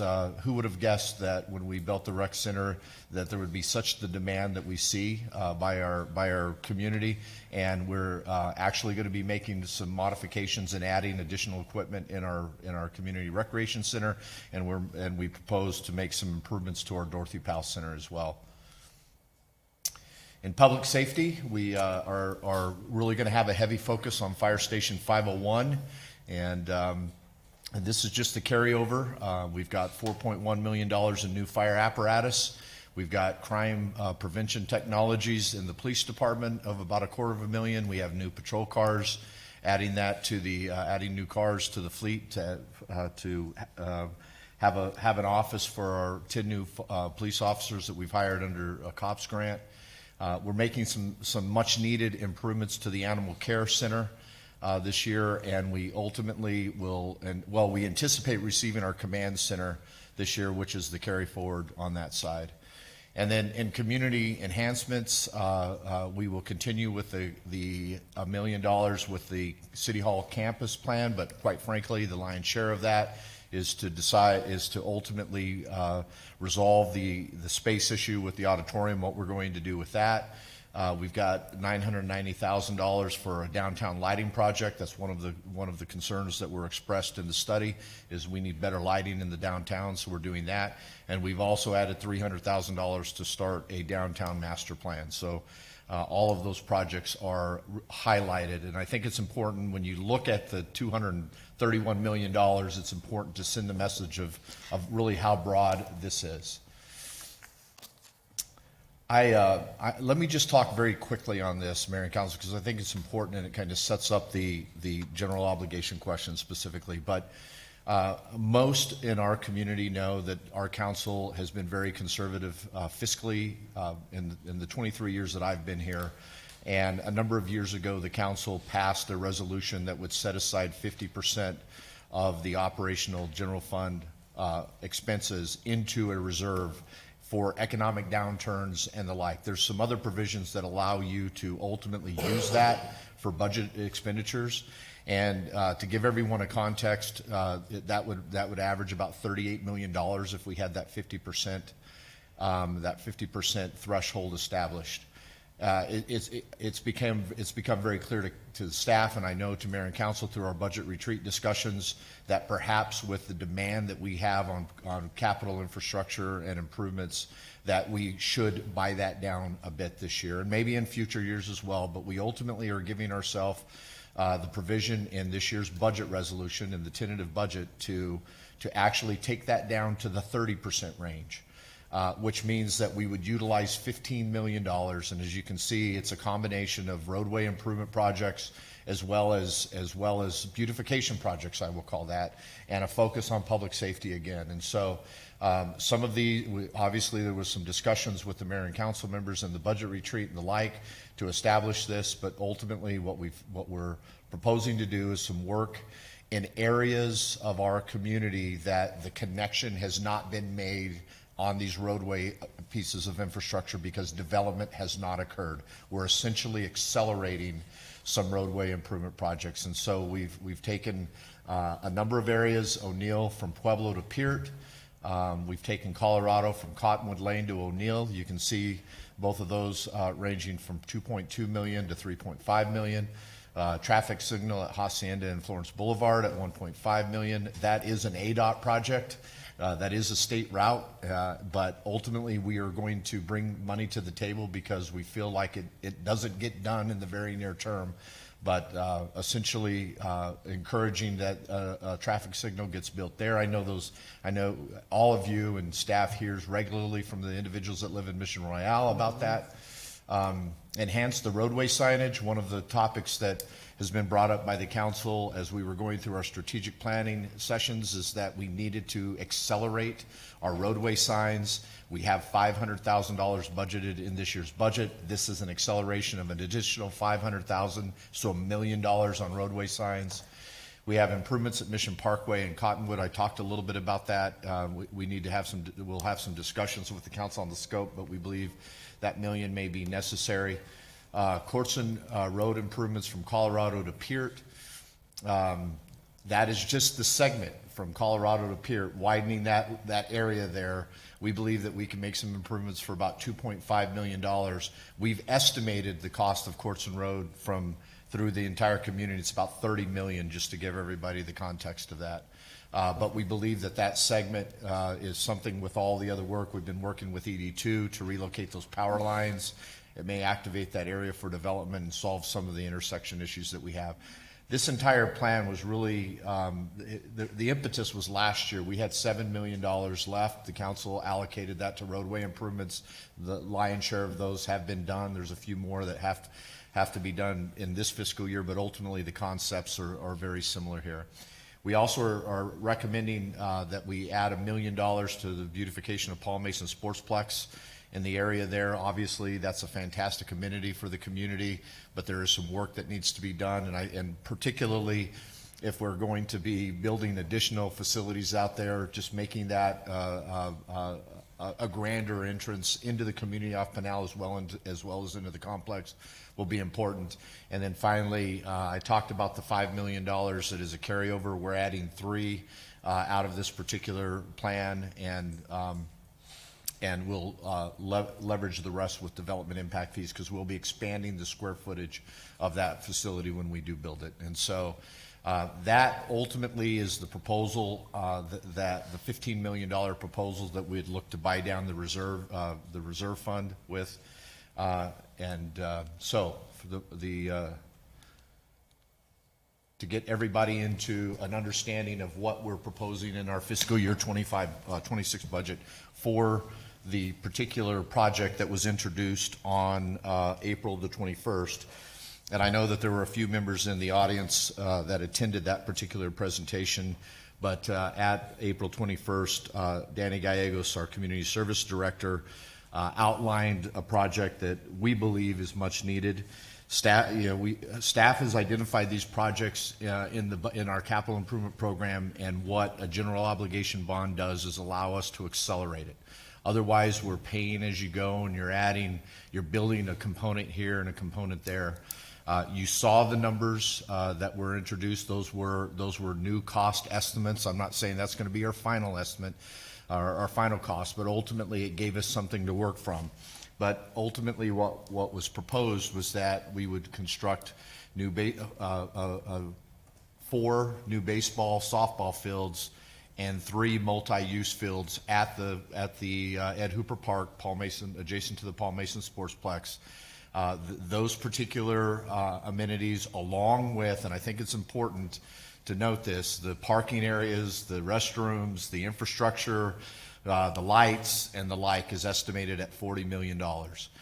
We've also heard through a variety of surveys on our community master plan, community services master plan, that a new aquatic center, something that would allow for lap swimming and recreational types of pools and the like, would be necessary. And we actually did some research and found a couple of cities in the valley that have just finished their projects at about $27 million. So ultimately, about $67 million worth of projects and ultimately we need to find a financing stream to fund those, to accelerate those to today. What we have done is we've budgeted $4 million in fiscal year 26 budget to really start the design. And I know that Councilman Badillan would certainly stress that he wants to make sure that we've got a partnership, a team with the contractor on board as we start that. And so we have not finalized the procurement method that we will utilize, but certainly the alternative methods give us some flexibility to bring a contractor and a design firm on board and begin to do some design in fiscal year 26. What I did not, the reason we've added this, and this is a new addition to the budget retreat, the reason we've added this is that if we are successful at a general obligation bond in November, I did not want that to be T0 and starting that day. We can actually begin to accelerate some of the work in advance and the like. And so with that, I'm going to ask Stephen to switch slideshows very briefly here. And I'm going to focus specifically on the general obligation bond component of this. And I've talked a little bit already about the project scope. I've talked about the project estimated cost, and let me spend just a minute speaking specifically about general obligation bonds. And I think it's the other one, Stephen. Nick will cover that one next.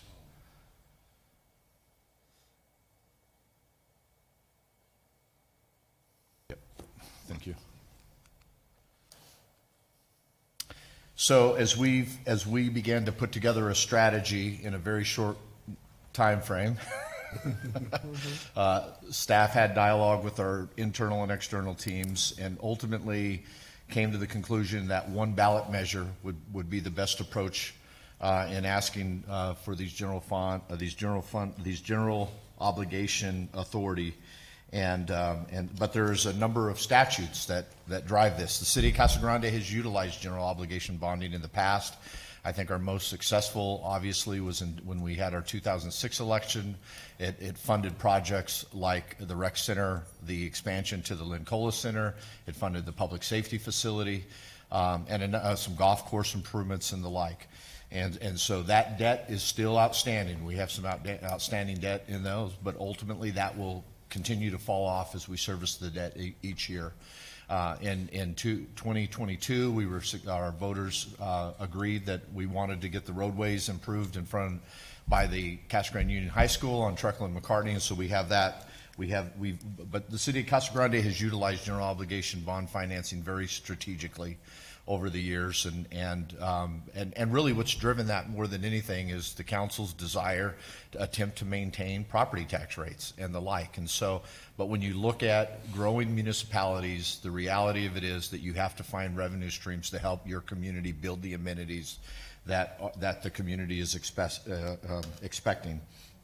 And so, from the statutory perspective, Arizona law requires city obligation bonds to be authorized by the voters with no limit on amount that may be authorized and no limit on the authorized debt must be issued. And so the Constitution limits par amount of general obligation bonds that may be issued at any time. So essentially, what that means is that once you receive the authorization for those particular categories, you ultimately can use them at different times. It doesn't have to be done in that specific year, although we would certainly be advocating that we would move forward very quickly with this particular project. But it does become important when you ultimately are looking at what the tax rate is going to be. And we're going to talk a little bit about that here in a second. I've talked a little bit about the procurement and design and at least the approach that the city is proposing.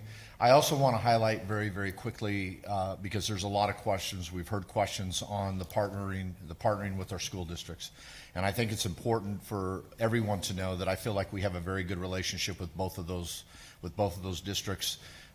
They are providing the need, particularly the high school is constantly fielding, allowing the use of their facilities for various events and the like. The elementary school district has been very open. We've recently signed an IGA with them that allows us to utilize some of their indoor space, which I think is going to be important. I think it's going to be very important for this incremental timeline as we continue to see new facilities coming on board. We are beginning to have more discussions with them related to fields themselves, and so. But essentially, that will be an important component regardless of what transpires with this particular effort. So why general obligation bond financing? They typically are going to offer lower interest rates, which obviously show up on your tax bill at the end of the day. You've got to pay interest on this just like you would a mortgage. You get lower interest rates. You couple that with our fantastic bond rating that the city has that we've been able to improve the last couple of years, and ultimately that gets you more buying power.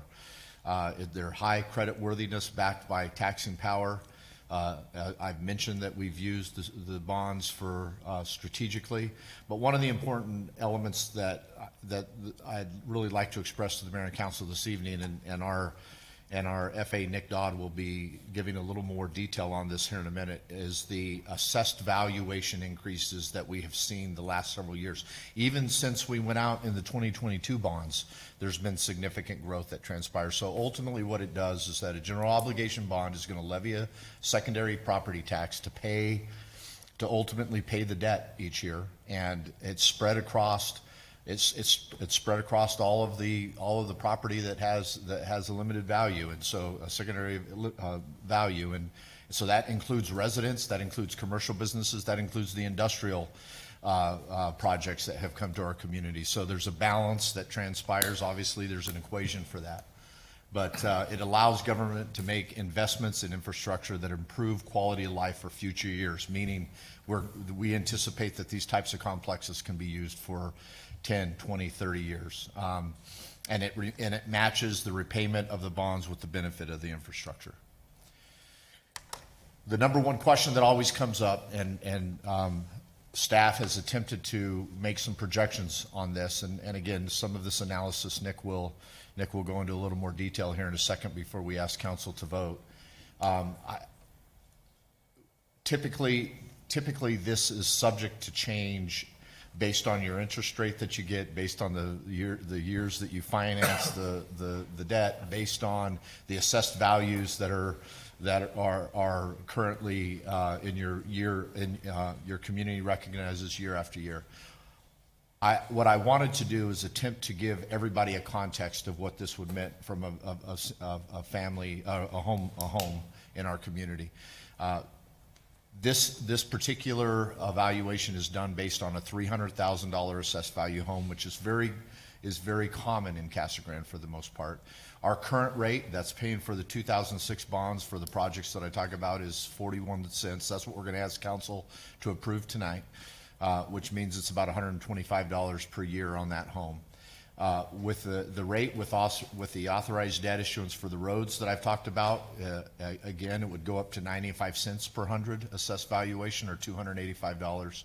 And then if council is supportive of the general obligation question tonight, which would call the election and ultimately put the question on the ballot on November 4th, I think it is, of 2025. If we issued all of that debt and we were still paying the debt from the other two, it would roughly be $505 per year. That's what the cost would be to a $300,000 home. As I say, rates will vary. These rates will vary based on a variety of factors that really are difficult for us to establish tonight, but this is based on the analyses that we've done.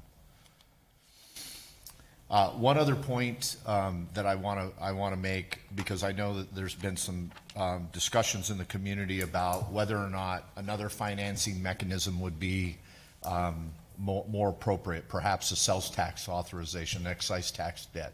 Certainly, you could use excise tax for this particular type of a project, but quite frankly, from a staff's perspective, we've been anticipating that we've had the Pinal Regional Transportation Authority. We've had other discussions about the need to perhaps find financing streams specifically for roadway improvements. We anticipated that because of the costs, and we're talking multi-millions for roadways, that something that would generate more revenue, such as the sales tax, would be more appropriate for that. We also, and this is a key element, council will consider this general obligation question this evening, this resolution. The reason it had to be accelerated to this particular meeting is that we have to notify Pinal County by this Wednesday, that if we are going to have a tax question on the November ballot. General obligation tax questions can only go on a November ballot. And so that brings us to that. And I will just say this, generally speaking, I know we've got certainly a grassroots effort of residents and individuals and groups that agree that we need these facilities. But we also have retailers and businesses in town that have expressed concern about sales tax types of increases. Particularly, there's two that I want to just touch on quickly tonight. The first is that those retailers that sell more expensive items or larger items, they're concerned that it puts Casa Grande in an uncompetitive approach when they compare our tax rates to some of the larger cities in the valley. The second is small business typically has more issues with the tax increase because it drives up the price of that whatever they're selling, that item that they're attempting to sell. And so we do hear that from a staff perspective. I'm sure the council does as well from time to time. And so with that, Madam Mayor and members of the council, I will pause if you have any questions on the scope, the timeline, but I'd like Nick Dodd to give just an overview on the analysis. Nick is, many of you know Nick pretty well. He's been working with us for a number of years. He hasn't aged like I have, but we've definitely done a lot of work together, and we asked Nick to quickly put together some of the analysis, and I want him to highlight the assessed values, because as your assessed value goes up, typically your rate comes down. Right. And we've seen some fantastic growth in those categories. Right. So, okay. Any questions for Larry before we move on at this point? No. Did you have no question? Okay. Madam Mayor, members of the council, it's a pleasure to be here this evening. After watching Larry's slides, I apologize in advance for the small font and numbers I've jammed onto the pages. It's amazing what we can do these days. So, I think the city manager covered kind of GO bond authorization purpose pretty comprehensively. So on page 3, this is your historical values and assessed values, and there's two, just to really quickly help you understand the difference. Full cash assessed value, that we used to call secondary assessed value, that is the assessed value that most closely correlates to market value. Every year it can change and it follows the market. It's unlimited by how much it can grow. The debt limits are set against the full cash assessed value. The limited property value, or the net assessed limited property value, that's what we've historically called the primary. That is capped on how much it can grow each year. So an existing homeowner's property can only grow by 5%, and then you add new construction onto it. So if you had no new construction, your net assessed limited property value could only grow by 5%, no more, because that's what the law says. So those are the two different values. Full cash drives debt limit, limited property drives tax rates. Both primary and secondary are set against those tax rates, and then they're aggregated together, and that's what each homeowner pays every year. The city manager covered debt limits. That's just a calculation of those two limits. As we went through this exercise, we did factor in the $51 million in road bonds that were approved in 2022, but have not yet been authorized, just so when you think about what kind of capacity you have, that's factored in. This is your existing debt. As mentioned, 2006 bonds, been paying off pretty quickly and will be paid off in about a decade. We do show the breakout between the 20% and the 6% just for purposes of tying out those limits that we've talked about in the past. So now the numbers get a little smaller because there's more of them on the page. This is what I was talking about. Oh, it gets better. Just wait. So this is your existing property values and projections for the future. The gray shaded box is the historical going back a few years. The row in italics immediately under is the year you're considering a budget for, and then the years after that going down the page are future bonds. We, under state law, we can only assume for general obligation bond elections certain growth. We can't just assume unlimited growth, and we can't make any kind of outrageous assumptions. So we can assume the 10-year average for the next 5 years. And then we can assume 20% of that for every year thereafter. So we know what the value is for the next year because the counties released that. So you see in these projections, we assume the 6.61% for the 5 years were allowed, and then we assume 20% of that, which is the 1.32. And for your existing debt, we did that now. So when you look at future tax rate assumptions, we're consistent when you start to layer in those bonds that have been approved but not sold, or what you would ask the voters to, because ultimately those same assumptions would be assumed for the voter information pamphlet. If you don't sell any bonds, your tax rate over the next decade while you pay off the 2006 bonds on average is 29.5 cents. So that's what it's going to require on average every year. As the value grows, if your debt doesn't change, the tax rate will decline. And that's what you see in the blue shaded box on the right-hand side. And then we just simply calculate that average to make it easy to talk about. And this is some of what was factored into the city manager's presentation about costs for your existing debt. On the following page, page 7, what we've now done is tried to, before we talk about new bonds, show what would your tax rate average change as we layer in the $51 million in bonds that were approved for street projects.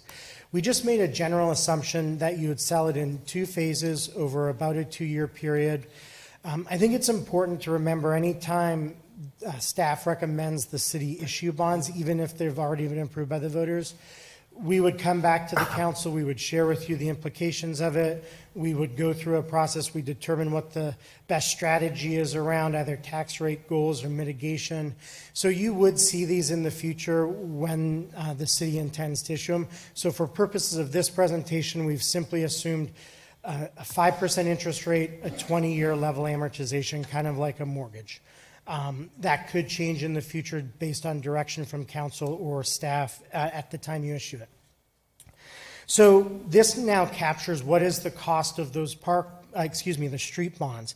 So if you remember, we had forecast about a 29-cent tax rate for the existing debt. When we factor in that future growth and 20 years for each series, the average tax rate is 56.87. So if you back out the 29.5 cent from the existing debt, those street bonds on average over the next 20 plus years, once they're sold, would cost approximately 27.5 cents roughly. So that's the cost that's built into those street bonds approved but not yet sold. So factoring that in because it will add, your secondary property tax will have to go up in order to service that debt. So now on the final page, what we've tried to do is on the left-hand side, that is the same schedules you just looked at, but they're all aggregated into one. So now we've assumed the 51 million in street bonds have been sold. We've assumed the same assumptions around growth. So we're consistent, that's 6.6 and 1.3. And then we've simply layered in $67 million in Parks and Rec bonds, similarly assumed to be amortized over 20 years at 5%, staggered in 2 different sales. So under this model, you would kind of sell 1 GO bond every year for 4 years. Street bonds, park bonds, street bonds, park bonds. They could be aggregated if it makes sense from a timing perspective. That would be up to staff and council as you move forward in future years. And so what we've done is the first blue column, we've separated out what the Parks and Rec bonds would cost, because that would go into a voter information pamphlet. So we want to be able to easily identify what are these new bonds going to the voters going to cost. And you can see that average tax rate is 55.3 cents, so 0.5533. So it's roughly 55 cents on average over the next, would be over about a 22-year period, because you have 2 bonds of 20 years each. And the average rate for those Parks and Rec bonds would be 55 cents. When you add that to the already outstanding debt plus to be issued street bonds, and then you add the park bonds, on average, your tax rate would be $1.11 over the next 20 years for all existing debt and future to be issued debt. And these were the averages and the numbers that were built into the presentation, and those costs that to the homeowners that the city manager mentioned. And Nick, if I can just add one point to that, the numbers that when we've estimated the impact to the homeowners is at the highest rate, not the average. I took it at the highest rate just to give everybody a context of that 1 year of what, really what the highest amount would be. And those rates will be change every year based on assessed value. If the city grows and booms and values grow beyond what our assumptions were in those pamphlet, your tax rates would be less. And similarly, if property values didn't increase or decline and you sold the bonds, without identifying alternative funding, you would have to raise your secondary or debt tax rate to cover the debt that had been sold. I know that's a lot of numbers. I tried to cover it in about 10 minutes, but if there's any questions, I'm happy to answer them or turn it back over to the city manager. Okay, any questions right now? No. Okay, we'll turn it back to you then, Larry. And Madam Mayor, obviously staff's recommendation is to for the council to approve the resolution. It sounds like you're going to give our residents here, our citizens, an opportunity to speak. If there's questions, I might want to just have the opportunity to address a few at the end. But Okay, and I know it's not a public hearing, but we know a lot of people are here and want to give, their opinions. So I'll go ahead and go through these speaker cards, and if you can just limit your comments, try to limit it to 3 minutes and even less. If it's something that you feel is repetitive, that people are talking about, just, let us know. But of course, we want to give you the opportunity to speak tonight. So I'll go ahead and start with Ricardo Villa. And Ricardo, if you can please give us your address, please, for the record. Ricardo Villa, 587 East Quell Drive, here in Casa Grande. You're done. You're good. Okay, so I'm just here really quick, members of the City Council. I just want to thank you for the opportunity. I just want to tell you what I'm representing. We're representing a small soccer club called the Casa Grande Rattlers. We have about 5 teams, somewhere between 90 and 120 players. But the most important thing is we target young adults. We feel like young adults, they're halfway out of the parents' pockets, right? And they have a little more independence. And so we feel like that's where it's just our opinion that we can make the biggest change there, right? And so, we've taught them, we teach to fundraise up to, I believe this year we went to Las Vegas for a tournament, a big tournament that's teams from everywhere in the world are there. We went to San Diego, we went to Colorado, but the important thing is that we make them fundraise, right? So we can do this. And so the point I'm trying to make here is, I feel like we're always struggling for fields. I feel like we're always struggling. We really practice in one field. 5 teams practice in one field. We have to make sure that we are sort of kind of overlapping, right? So we have 2 teams come 1 hour, another 2 teams, and the last one come at the end. And you know, we have been fortunate enough for Vista Grande, our AD John Cashner, to allow us to practice there. But it's either it's either there or it's either at Car McNatt. And we have to have lights, obviously, because this is a program that's done after school. And it has to be done, like if we're using Vista Grande, it has to be done after the high school sports are done as well. And so I just want to support I believe his addition of multi-purpose fields. I think it would be very beneficial to us, to our cost, to what we're doing, to our young adults. Our program is slowly growing, but it's growing, and it's been growing for the past 5 years, slowly, but it has. And so that's a good sign. And I think that's all I have. Thank you. Thank you very much, Ricardo. Okay, next speaker card is Hector Andujo. And Hector, if you can give your address also. It's 2444 North Morrison Avenue here in Casa Grande. Obviously, it's a big number. 67 million it's large to get a facility like that. If we can magically get this field right now, guess what? We'd still be way short of what the demand is here. There's 46 Little League teams, I think 15 Cal Ripken teams, not including the clubs, softball, baseball, soccer, like football, everybody else. So we're behind the curve already, even with the fields. So, but more importantly, had we passed this 3 years ago, or 6, whenever we voted on it, we would have got these fields for half the price. Now we're 67. We wait another 3 years from now. It's just not going to happen. And I'm being honest. They're going to say, well, it didn't pass. I was talking to Mindy. I was talking to Larry earlier about different things. It isn't going to happen. So if it needs to happen, it needs to happen now. And that's just one part, getting it passed here. Then we have to sell the voters in November. But the reality is that we have to do better for our kids. There's not enough for them. And I'm just here to fight for them. That's all I got to say. Thank you. Thank you. Okay, Peter Encinas? Oh, you did, okay. Sorry about that, Peter. Desiree Gill? Hi, Desiree, and if you can give your address, please. Hello, Desiree Gill. My address is 1256 East Johns Drive here in Casa Grande. I'm here to pretty much echo what the last coaches have said. I'm the head softball coach at Casa Grande Union High School. I think everybody understands the need that our youth have here. Our city manager pointed out the need and the amount of stress that's put on us at the high school that we take on from our youth because there's just not enough around town. Our season unfortunately ended this last Saturday, and since Saturday I've had calls from 3 youth coaches around town to use our field, and that's 2 softball coaches and soccer coaches. And unfortunately I had to turn them down because our fields just can't take the use right now. We have to spend time on working on them. And as a teacher and a coach, I hate to have to turn kids down. So just echoing what everybody else said, please just support putting that on our budget, please. Thank you, guys. Thank you. Okay, Jennifer Apodaca.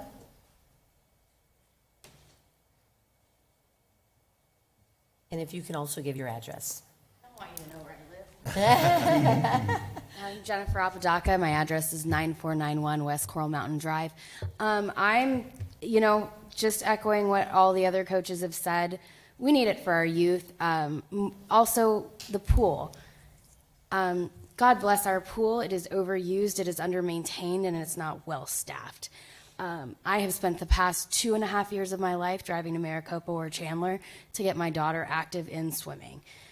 We have some incredible athletes here that are local, that are actually getting seeded nationally and having to travel, they can't train here. My daughter won't even go in that pool because it's so disgusting. And because it's overused, it can't be maintained. And if we can take away some of that burden by having something that can be used year-round for people to train in, we can see some amazing athletes come out of our city and represent us, and I think it's just really needed. And then you bring on the aspect of we're building all of these homes and we're trying to market our city to all of these people from out of town. Why would they choose us over somewhere like Maricopa that has Copper Sky? That place is beautiful. It's incredible. They have all these communities, and they paid for it. Now it's our turn to step up and be competitive with those markets. So that's all I have to say. Thank you. Thank you. Hey, Kim Bettina. And Kim, please give your address.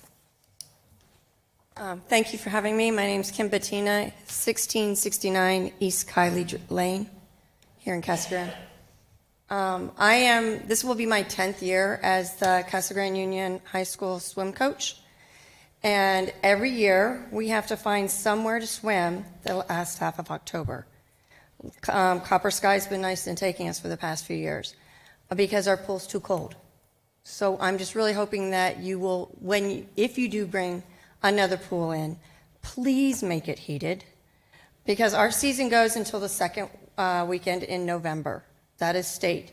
And I have kids going to state. I had 2 relays go last year. I had 4 individuals qualify. So we are getting the kids that are there. But 2 of those kids swim year-round at Maricopa because we have no pool. I can't have a season in the summer even because the pool is so busy. So I tell my kids, go join the rec team. At least you can get some practice in before our season starts. And that's why or even covers. Could we please have covers at the old pool? When the year Coolidge swam with us, they brought their covers. And we were able to get 2 more weeks out of the season because of the covers on the pool. There are so many things that we could do to make our pool better. And like I said, heaters. When they built it, they had the ability, but they never bought the heaters. So I think now the technology doesn't match anymore. Because I remember being here 20 years ago when my daughter was 9 years old and she swam for the Arizona Seals at CAC.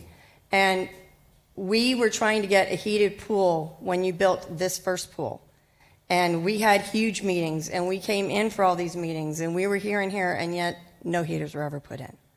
So please, if you're going to do the pool, let's do it right this time and put heaters. Then we can use it year-round. We could have water aerobics if we could find an instructor. We could have a year-round swim team that when the CAC pool closed, Laura left and went to Florence, and then she went to Maricopa and took the year-round swim team. There's a lot of revenue. We are here between Phoenix and Tucson. Those swim teams will come here. They will eat here. They will spend the night here. It is a weekend. It's Friday, Saturday, Sunday swim meets when you're in swim year-round. You can make money off this in a way for the city. But yes, please, please, please hit heaters. Thank you. Thank you, Kim. Okay, John Kashner. John, if you can give your address, please. My address is 1956 North Camino Real. I think I'm here because I definitely support, as Lisa knows, I've asked to come over and speak to her and Matt a couple times about how we're falling behind providing for our youth. I came here in 1979, and the only thing that's been built since then, as far as I know, is the softball fields out on Pinnell. I know we've added some things, but I know, and I was with Randy today, we were at AD meetings, and we talk about it. We're both, every day, besieged by, can we use this, can we use that? And our fields are just getting decimated. I think that it's very important for this to pass. My concern is we have the elementary district asking for a bond, we have the high school district asking for a bond, we have the city asking for a bond. I think they're all relevant, and we need them all. I have to say, the last time I stood up here and spoke to the council, I got hoodwinked. because Mr. Edwards, Randy Robbins, and I were approached to help push across the Francisco Grande. And to me, that's like an albatross that hangs around my neck, because every time I hear, number one, we can't use it, they're charging too much, and yet I know the city owns the property. I'd like to see something done in that regards to recoup something, because the complaint I hear from everyone, it's too far out there, but when you have nowhere to go, and then they're charging excessive amounts of money. And I really think it's important. One of the things that I think needs to happen is all three bonds need to have an element that the community can see that we're trying to fix the youth issue as far as things to do, whether it be the elementary district that I've been starting to work with and talk to Lisa about. It's neighborhood schools that we've all built, and yet they sit vacant half the time. And I think that will be taken care of on Wednesday. I think they're very learning to be cooperative. I know Randy and I would like to have our fields open all the time. That's one of the things down the road, I think, to bring them together. The high school bond is going to include AstroTurf fields. Once you get AstroTurf fields, you can be on them 24/7. We don't have to worry about it. It's going to be cheaper maintenance-wise and things like that. I hate to bring up Coolidge, but Coolidge now has 3 AstroTurf fields, high school, junior high, and elementary, through the Water Conservation Act that they, and I think there's more need here than ever before, both indoor and outdoor.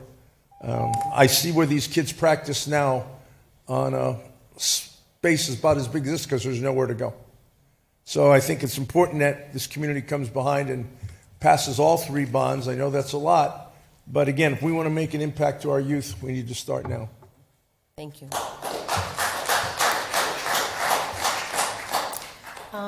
Is it Justin Reefer? Thanks, Justin. If you can give your address. 10330 West Pasadena Drive. Okay. So just to piggyback off of what everyone else has said, it does make sense. It will bring in revenue. We, every other weekend, are traveling there at a small tournament, 16 teams. We see continuous teams coming from California, New Mexico, Utah, Nevada. They would come here. But we need the space. We need the city to work with the kids. The functionality between the clubs is a club gets going, they get a certain level of talent. New kids can't join that club. You have maybe 20 to 40 kids driving to the Valley or to Tucson any night of the week. To me, that's a shame. Casa Grande is losing talent, swimming now, right? Swimming talent, baseball talent, softball talent. And then we're putting these kids on the road. These are not workers. These are our workers. We're giving them away because they can't strive for better here. Then what we have here looks like crap. You go to O'Neill Park, it's covered in holes. You look at the fascia, falling off, rotted wood. They could have painted it. Our maintenance costs, I don't want a $4,000 bench. I don't want a $3,000 bench. Whatever that was, I want batting cages. You know what I mean? So we bring you guys, whenever they build us parks, they don't build shade. We bring our own canopies anyways. We don't want your bench. We'll bring our chairs. Build the field, give a place. Don't worry about $1 million beautification. I get nervous public speaking. I'm ready to run, but no, it's terrible. It's a shame that we give so much opportunity away. The tax revenue. There's a reason why Casa Grande, if people want from Casa Grande go up to Valley to go shopping, better stuff, better selection, better everything. We need to have better selection here, and I want the tax revenue here, and I want to shop at home, but we got to start incentivizing building it here now, and just like they said, we're spending double now because we waited 3 years. It probably not your guys' fault because it's all of us, but my oldest 2 probably won't benefit, but I want my youngest. to have something good. The culture of cohesiveness could really come together. You have baseball, softball fighting over the same fields, reserving fields just to, even on nights that they're not going to use it, just so that they can have it just in case. We just need them. Thank you. Oh gosh, I can't understand this. Sal D'Alessandro? Is that how you say it? Sal, how do you say your last name? D'Alessandro. You got that, Adriana? And if you can give your address, please. Yeah, 514 Dragon Springs. The only thing that I want to say, everything else I agree with, and is just in the bond, just making sure that there's money for maintenance, right? With the fields we do have, like that's a big concern.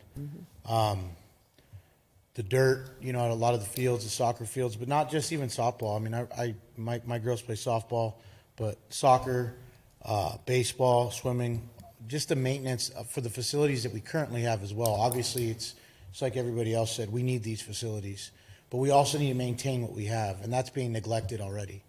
And so that's, I just had a girl last week roll an ankle at O'Neill Park because there's multiple holes in right field.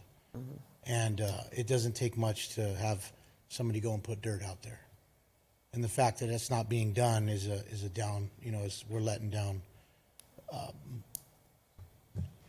kids, and it's, something that needs to be fixed. That's all I got. Thank you. Thank you, Sally. And Mark Luna. And Mark, if you can give your address also. 435 East Providence Drive. I don't need a mic. Loud enough. First of all, I'd like to thank everybody for having us this evening. Biggest thing, again, everybody said everything. Biggest thing is I am the head football coach at Casa Grande Union High School, and I also help run a youth organization, the AZ Crush. We've been in existence for the last 15 years. AZ Crush, we have put 60 kids in the Division I, or I should say Division College, or college football Division I, II, and III. We use a lot of the facilities at Union because Union has opened up the doors to us, but Vista Grande used to open up the doors to us as well. We also have another youth football organization in the Casa Grande Scorpions. This year, for the spring season, we didn't host one home game. We had to travel to Goodyear, to Surprise, to Scottsdale, to Maricopa, to Chandler, to play a home game, to play a football game, because we didn't have any fields available for use for either one of our football teams, Scorpions or the AZ Crush. Our football facility right now at Casa Grande Union, we are down to a half a field. It's on the far south end because our football our fields are so decimated from overusage and not being able to take care of them, because we constantly have youth football, youth soccer, band, high school sports. Everything goes on at Casa Grande Union. And that's one thing I can always say about our school. We open the doors to everybody. We really do. And I'm not complaining about it because we are down to one field. It's just that we don't have facilities for our youth, for our younger guys. And the biggest thing is that I'm hearing everybody saying is we are in the middle of Phoenix and Tucson. Why don't we take advantage of that? We could host tournaments every weekend and make our money back. Every weekend. These tournaments, we would host those tournaments. That would open up a lot of the money that comes in that we're spending to go to tournaments in Phoenix, that we're paying to go down to Tucson, that we're paying to go to Scottsdale, to Prescott, to California. We could host a lot of those tournaments here and bring in bigger competition. What's going to bring that is going to bring in more revenue, because you're going to have people coming in and buying things. A lot of people like the smaller cities and like to come to these small towns and see the things that we have here. But again, we don't have those type of facilities yet. And again, one of the biggest ones is if we did have those facilities, are we going to be able to maintain them? We had some great facilities at one time. When they redid Car McNatt, those facilities were nice. You go out there now, like everybody says, there's holes everywhere. We can't practice out there. The lighting is a situation. You go to O'Neill Park, same thing, fields are terrible. The fields, the community park fields are better than what we have for our city fields. So again, if we could please, think about it, help us out. It would definitely benefit our youth, definitely. Thank you. Thank you. Okay, that's all the speaker cards. Was there anyone else that wanted to speak? Anyone else? Sure. And Celia, if you can give your name and address again. Celia Jose, 149 East Tahiti Drive, Casa Grande. I'm sure most of you are familiar with the prayer about the footprints where you get carried. Right now, I feel like I've got butt prints because I'm getting pulled up here. Just to piggyback on what Barbara said, because there's a lot of millions of dollars that you guys are going to be discussing and voting on, and I might be putting the cart before the horse here, but I would really like for you all to consider maybe just a percentage of all those projects, to take something out of that to help our marginalized, to help those people that are out there, especially with the weather that's coming up now. I hope that can be somewhere in the consideration, that take a percentage of all of that, all of those little projects, and put it together over here to help the people in need. Thank you. Thank you. Okay, anyone else? Okay, so any other questions? Larry, anything else? Madam Mayor, members of the council, I thought if I could just very quickly cover two topics that got raised. I think it's important with everybody here, the field maintenance, the ongoing maintenance. I do want to stress that with the general obligation bond, those can only be utilized for capital infrastructure and the like. I will say that if you listen to everybody speak tonight, you see the opportunities that additional fields could potentially bring in new revenues. That means some level of revenue back to the city. It's a small component, but ultimately that can be utilized for operations. And I know the mayor and council had a presentation from Mr. Gallegos during the budget retreat, and he made the comment the other night about the same thing, about the changes that they're making related to maintenance. Now, we've got a number of facilities that we're trying to bring up to standards, but certainly we'll take a look at that. The other item, Mr. Kashner brought this up tonight, and this is the issue with Grande Sports World. We obviously have capacity out there. That particular facility is leased. The city obviously paid for that, but there is a lease on that. We still have some right and use, so staff will look into that matter as well. And again, for me, it's about finding this incremental step to solve some of the issues today, because this will be a project that will be probably 18 to 24 months from the time that we start. Right. So. Okay. Okay, sir, any discussion from the council? Any questions? Comments? I've got a couple comments. Sure, believe it go or ahead, not. Matt. But I thought it was great to see, everyone here, football, soccer, softball, basketball, water aerobics, baseball, swim teams, exercise. I mean, it seems like everyone is with this, but I mean, it's important to be here tonight, important for the support, but this is half of, once we get it on, if we pass to get it on the ballot, then we need everyone's help to get out, to get it passed by the voters. And the kids are a huge part of this, and the parents. It's also for the whole community, though. I mean, think about it. You parents spend more time with kids if you're not driving all the time. And, and that extra money on your taxes, you're probably going to save that in gas. But she drives for 2.5 years, been driving to Chandler, so that's another savings that we're going to see. But it's also for all of the ages in our community. You mentioned water aerobics, swimming, heated pools.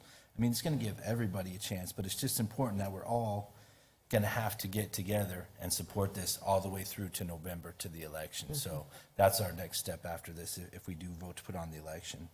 And with the property tax, a lot of people have been, I've seen the arguments heard, people asking, well, what about all these new rental properties and multifamily housing come to town? They're not paying property tax. Well, the people that own those are paying property tax, and people that are renting are paying that property tax when they write that check every month. So everyone that lives in town is participating in that. And we use other people's facilities, so let them come here and use ours and spend those sales tax dollars right here in Casa Grande. You know, I mean, that's what it's about. And those other places that have these nice facilities, their property tax is much higher than ours, and that's how they get them. So if we want to invest in our future, in our community, I mean, this is a great way to do it. And it's going to help sell more houses, like they said. So that's going to, you know, bring that rate down as we have more assessed value within the community. So, I mean, it's sorely needed, and like they say, the best time to plant a tree or the best time to build a field was 3 years ago, right? So, anyway, thank you all for coming support tonight, and I hope, just remember, we got to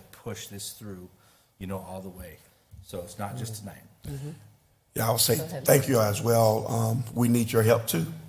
I'm all for this. I'm all for our youth, and I believe we all are, you know, and we understand it's a process, and we're going to need to work together. Once again, CG has always come together, and we can do it, but we're going to need your help as well.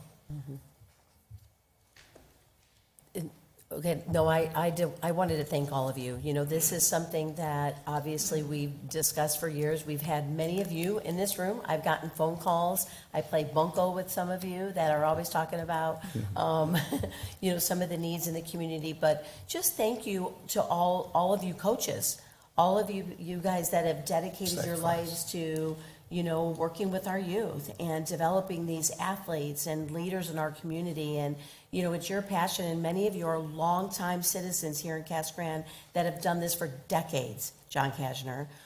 And so we truly appreciate it. We hear what you're saying. You know, we believe that this is a need.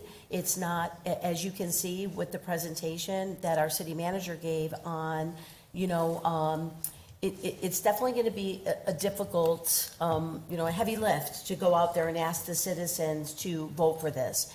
And so we wanted to make sure that everyone here today, you know, see what, you know, the challenges that we're facing as a growing community. And that's all the, obviously, public safety. We did a survey. We wanted to hear from you, the community, what's important to you. And that number one was public safety. We need a safe community. So we want to make sure that we continue to invest to excel and bring great quality safety to our community. Second was roads and infrastructure. So these are the things that the community said day in and day out, all over social media. They put in our survey that they want roads. Infrastructure, you know, to keep up with the growth and to continue the growth. You know, Larry showed this slide on the millions of dollars that go into public works. Unfortunately, that's where the big ticket items are, but we have to continue to do that. We have to maintain our roads. We have to build new roads and sewer and all the infrastructure that comes with the growth and brings us into the future. So those are big ticket items that we need to do. So that, you know, and third on that was the amenities, and that's where this comes in. You know, people want to see the amenities. They want to see that quality of life. We need activities for our young people. So all of us up here understand, we all raised our families here. We have used those parks. We have used the swimming pool. We have all utilized all of these services here and see the demand for us to continue to improve.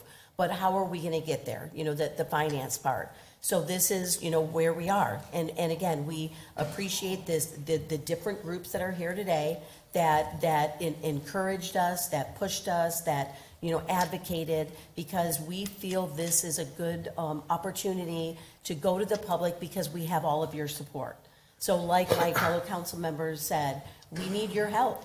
This is not something that just the city council is going to be able to do.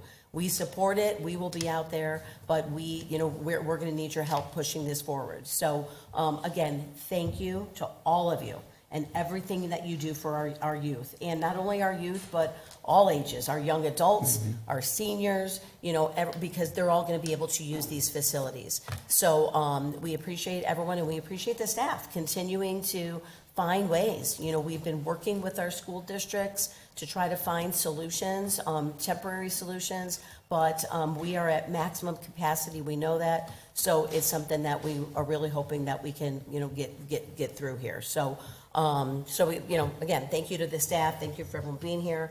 So I think with that, you know, I guess we'll see where you all want to go. Well said. Oh, yeah, oh, sure. Lisa, I meant to ask one thing. With the 3 bonds, has there been consideration of how you're going to attack that? I mean, I think if 3 separate entities go out there and they're all throwing stuff against the wall, I think it has to be a considered effort that the 3 work together. Otherwise, you could see all failing. And we really can't discuss that, right? That's not something Brett, can you comment on that? Yeah, I think that everybody has to do different, but just as a reminder that once council places this on the ballot, we're constrained from using any city resources to push it. And I think that's why you're hearing a lot from the council tonight and otherwise saying it's a good grassroots movement, and that will need to continue. The city will be able to answer questions. We will be able to put out factual information concerning the bond to make sure that people know that. And I'm certain that the city manager and otherwise, will be asked to speak to different areas. Mayor and council will still be able to act as themselves, but we can't use any city resources to do that moving forward. But it is important for everyone to be able to continue to express how they feel about the different bonds. Right. That makes sense, John? Okay. Okay. Okay, so what's the pleasure here of the council? We gotta go to the vote. Okay. Yeah, we're ready for it. Oh, do we, Resolution. resolution first? Okay. Resolution number 5767, a resolution of the City Council of the City of Casa Grande, Arizona, ordering and calling a special bond election to be held concurrently with the November 4, 2025 general election to submit to the qualified electors of the city the question of authorizing the issuance and sale of up to $67 million of general obligation bonds of the city, designated or providing for the manner in which the election is conducted, the translation of election materials, voter registration deadlines and early voting dates, and related matters, and ratifying all actions taken and to be taken with respect to the election and furtherance of this resolution. Mayor Fitzgibbons, I move that we approve resolution number 5767 as presented. Second. Okay, there's been a motion and a second. Any further discussion? No. Okay, so if we can please get a roll call vote, please. Councilmember Romo? Yes. Councilmember Dugan? Yes. Councilmember B. Dillon? Yes. Councilmember Edwards? Yes. Mayor Pro Tem Herman? I'm definitely going to say yes, but I want to say thanks to staff really for putting this together very quickly for us, and Melissa and Mendy for driving it. Thank you. Yes, definitely. Mayor Fitzgibbons? Yes. Motion passes. Okay.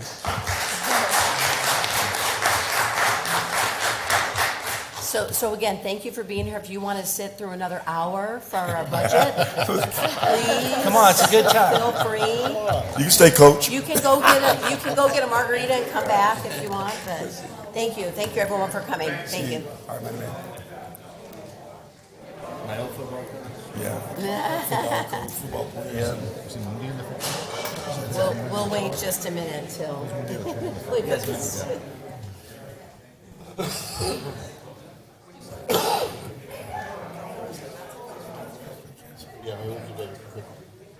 You what? Oh, yeah, go ahead.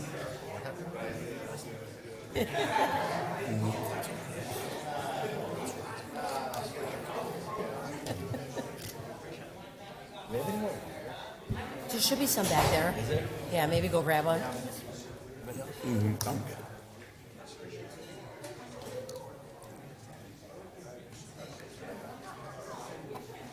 Okay, Larry, we lost a couple council members here, so. They're grabbing water. Water. They went to get some water. Want to call a break? Okay, we'll just do a 5-minute break. Yeah. Okay. You gotta say it. You gotta say it, don't you? I did, didn't I?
ahead, reconvene here, and so next on the agenda is item K1.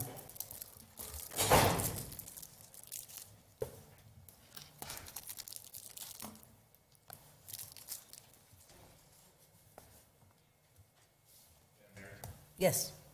Of the council, I was hoping everybody would stick around for this next portion, because there's some key elements in this. I know. In any event, I do want to just kind of set the tone for this budget meeting, and I know the tentative budget consideration. I know Mayor and Council sat through about a 6-hour, 7-hour budget retreat where the budget was introduced department by department. But just real quick, I want to highlight before I hand the baton back to Brenda. But ultimately, the fiscal year 26 budget enhances and improves existing levels of service. Now, we've talked a lot about levels of service. We are achieving that in Casa Grande essentially through expanding our programs, our events, our initiatives, through strategic allocation of resources. And that's just a very unique way of saying that we are moving money in between programs that are most effective for our community, right? So this budget does that. We're doing it through new technologies. I know you all heard about that, some of our proactive partnerships that we get to see and take advantage of.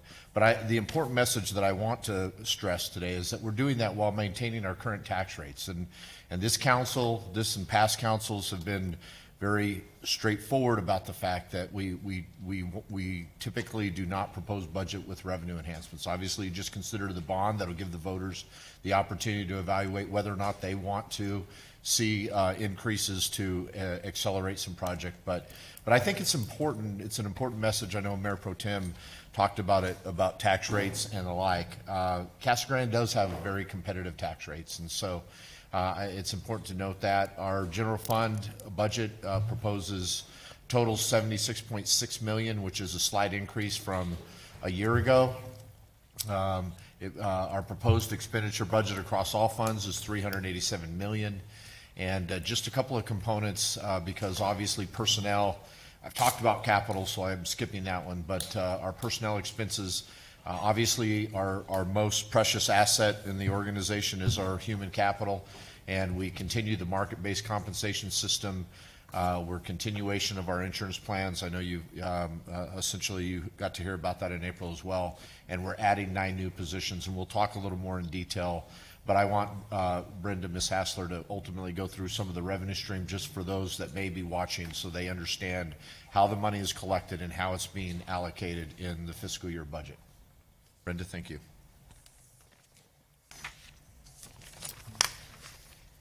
Okay, so first off, I want to just touch on some of the major assumptions that were made when we were putting the budget together. Larry mentioned personnel. We did include a merit step increase of 3.25% for all eligible employees. And the total personnel costs projected in the budget and proposed in the budget is $62 million. Within that, there are pension retirement rates. The Arizona State retirement rate is going down slightly for fiscal year 26. The fire personnel contribution rates are going up in both the fire personnel employer contribution rates and the police personnel contribution rates. For revenues, we had no revenue enhancements or additional sources of revenues that we're proposing in the budget this fiscal year, or for fiscal year 26. The local sales tax revenue is based on a 5-year trend, and we've adjusted that conservatively for possible legislative action and or a potential economic downturn that impacts general fund, capital construction funds, youth funds, and recreation funds. The general fund state shared revenues for fiscal year 26 numbers include transaction privilege tax, urban revenue sharing, state shared sales tax, and auto in lieu taxes. This slide shows you by major general fund revenue sources where the majority of our revenues are coming from. And as you can see, it's the local sales tax and the intergovernmental revenues, your state shared revenues, your HERF, state sales tax are included in intergovernmental revenues. You can see for our investment earnings, we're projecting a slight decrease in those investment earnings in next fiscal year, just based on the current economic climate. This is a slide that I think you see in almost every budget presentation across the state, and it's proposed by county. So for Pinal County, of every dollar in tax that's collected, 26% of that goes to the county, 7% goes to cities and towns, 36% goes to school districts, 14% goes to Central Arizona College, and 16% goes to all the other special taxing districts within the county.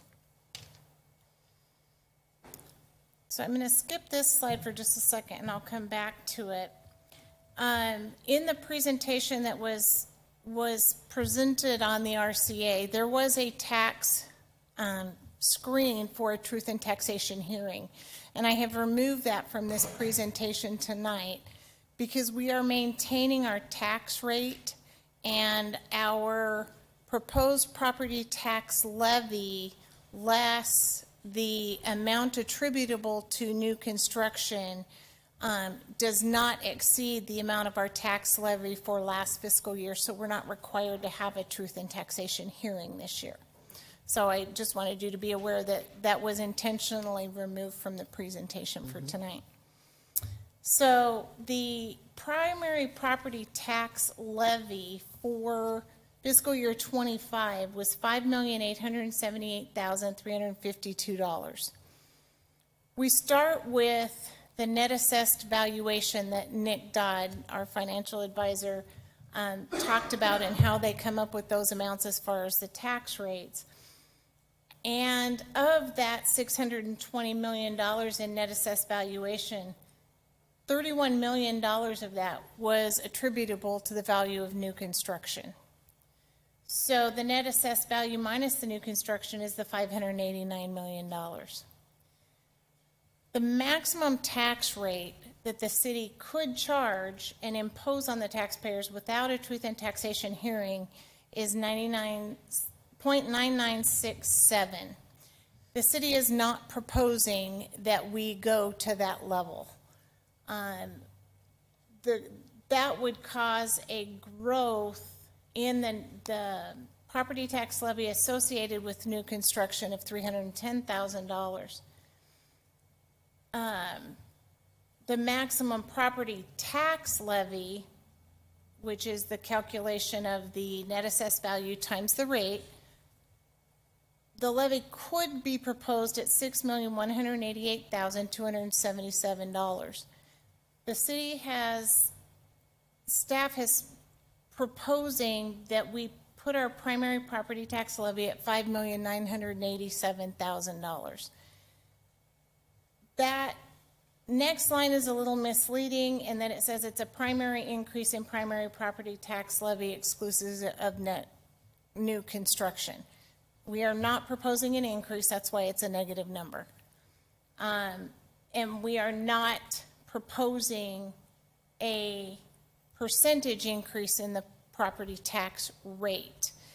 That negative 3.25% is the difference between what the maximum tax rate we could impose of the 0.9967 and what we are proposing of the 0.9643, which is our current primary property tax rate. So we're proposing to keep the rate the same. And I'm going to go back to that other slide just as a comparative. This is what our tax levy would be comparative between FY25 and 26 if we proposed at the maximum levy, that it would create a total increase of $1,009,000. So that change, while it can be considered significant in light of other situations we have going, we just chose to maintain the property tax rate at what it was. So this one shows the combined primary property tax rate for FY '26, with the primary being maintained at the 0.9643, and the secondary going up slightly to 0.4154. And the secondary tax rate is the calculation of what has to be used for bond payments. This slide is a fiscal year '26 budget summary that starts with our projected FY '25 fund balances and what we anticipate the total projected revenues being for FY '26. And this is for all funds across the city. General fund, highway user revenue fund, all the sanitation, all the proprietary funds, wastewater, water, and all the internal service funds. Comparative to the proposed expenditures for each of those funds as well, and any transfers in and out between funds to help with capital projects and internal service funds as well. The revenue stabilization is the 50% of the proposed general fund expenditures of $76,602,000. And that number could change depending on council's direction with reducing the 50% down to the 30% level. And Madam Mayor, if I can just add a point to that, you saw earlier in the CIP presentation that we're recommending $15 million. There is a provision that's been crafted in the resolution that would allow that reserve to drop for this fiscal year to roughly 30% if the council is supportive of those $15 million.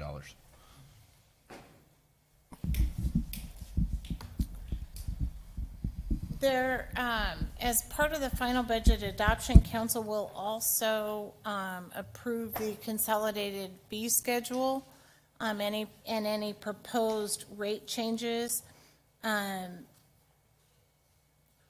We met with departments to determine which departments were going to propose rate changes. Those rate changes have been posted on the city website. And it affects all departments who charge rates or fees for services, enterprise and governmental activities, and services. We focused on fair and reasonable rates and rate structures, basing that on the cost of providing the services, operating revenues and expenses, any necessary reserve requirements, any debt service or capital requirements that were necessary, whether there was an appropriate recovery rate that we could apply to those services, taking into account the customer base, the collections, the cash flows. Who makes up our customer base? Is it residential versus commercial, full-time versus seasonal residents, as well as fixed income residents? The consolidated fee schedule, community services proposed various recreation fee changes. The court proposed probation compliance with court-ordered fees changes. Finance is proposing a credit card surcharge be charged for all credit cards that the city takes for payment of utilities and other services. Fire is increasing various construction permit fees and inspection fees, false alarm fees, and various annual inspection fees as well.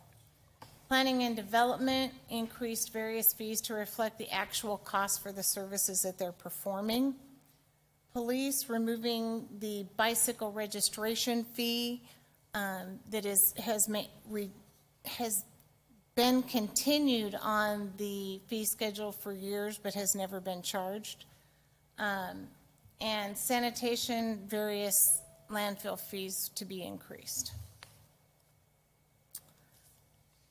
Larry briefly touched on the authorized positions and personnel, and that the budget does include 9 new positions that are proposed.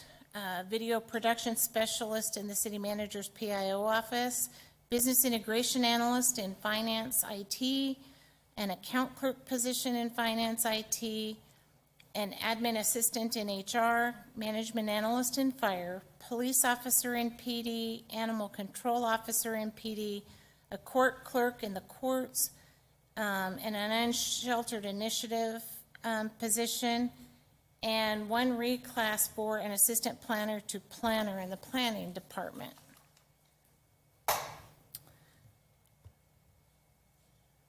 The personnel costs, wages and salaries is the biggest portion of that, with your retirement costs, healthcare costs, and all the other benefits, overtime, part-time costs being part of that as well. The other benefit costs are your clothing, auto, cell phone, internet allowances, Social Security, Medicare, and workers' comp.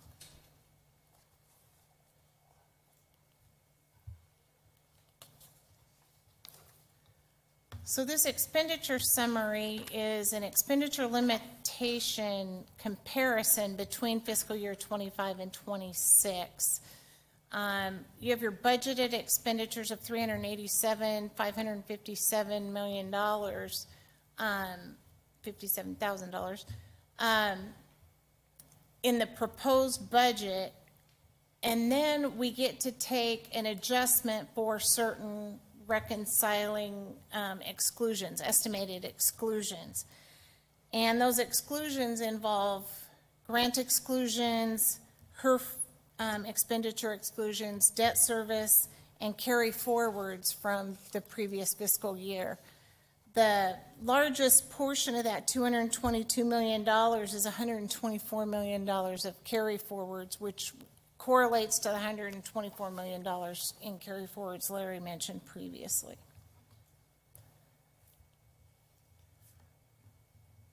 This slide shows the available fund balance and the breakout of fund balance and the revenue stabilization reserves. And should council opt to lower that reserve, then that revenue stabilization number will decrease.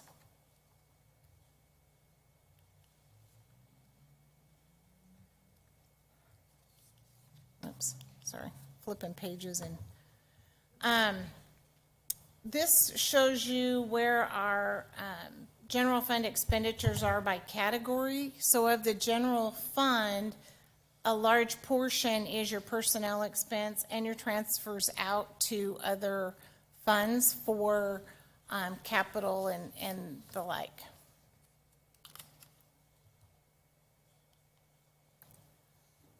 This shows you the general fund expenditures by department with the personnel costs. You can see are the largest portions of most of the departments, with your materials and supplies and contractual services filling in the rest of those. And as Larry previously mentioned, public safety, which is a big concern of the citizens, is the vast majority of the expenditures by department. And then this one just shows you the actual numbers by department. Again, the city manager's number looks way high, but that is because of the 15 million and the other reservations that we put in there, or contingencies that we put in there to include them in the budget, with Public Works having the 220 million being the largest portion. And then this goes back to the expenditures by fund, just that we discussed earlier, just in a pie chart form. Okay, Larry, you ready to do capital projects again? Any questions? Get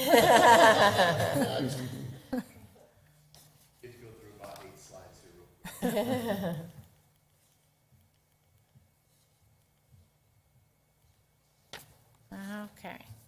So we're starting to draw towards the end of our budget calendar. So with the tentative budget adoption tonight and the CFD tentative budget adoptions, we will publish those tentative budget summaries and the primary and secondary property tax items that have to be published again here in the month of May. And then in June, on June 2nd, is when we will start holding the public hearings on the budget and the property tax levy, with adoption of the final budget and the first reading of the tax levy for the city and for the CFDs being on June 2nd. Final budget adoption will be June 16th. Is when that is proposed to be adopted. It's better on this next slide. So on this next slide, this is the next key dates. But I want to point out that on the second line, the publication of the 26 tentative budget does include the truth in taxation. This calendar kind of remains the same from year to year. So just because everything's on here doesn't necessarily mean it's going to happen each and every year. So the truth in taxation will not happen this year, which then takes out under the public hearings, the first publication and the second publication of the truth in taxation, and those dates are not applicable as well. Let's see. And then you will notice that we have the special meeting to adopt the fiscal year 26 budget on June 16th, post it to the website on June 20th. June 16th should also be the first reading of to adopt the property tax levy, and we have it in here on June 17th, so that should be June 16th. And then we did have the final reading scheduled for the July 7th meeting. However, we are aware that if council cancels that meeting, we will move that to the July 21st meeting. So we do have some leeway with that as well. So tonight, the resolution that we are proposing is to set the fiscal year 26 tentative budget per all the schedules and the tentative budget forms for the state, and for council to direct staff to publish the notices for purposes of the budget, tax levy hearings, and budget adoption, and to authorize action for contingency expenditures. And with that, we'll take any questions you might have. All right. Any questions? No. Comments? Right here, Matt. Here, Matt has something. I was joking. Matt? No. No, you don't have any? We've covered it very well, thank you. Okay. Okay, no, thank you. And I know it's a couple times we've been through this already, but thank you for presenting. And we appreciate, Larry, you going through the CIP when everyone was here, because that really makes a difference on, why we're moving the way we are on the bond. So appreciate that. So with that, we are, so there's no discussion. So can I call for a resolution number, please?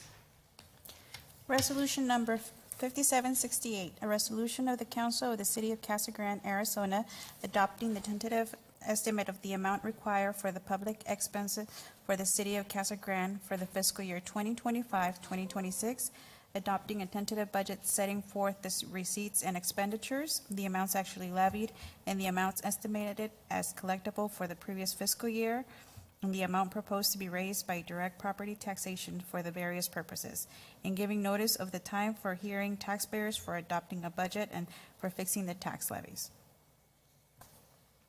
Mayor Fitzgibbons, I move to approve resolution number 5768 as presented.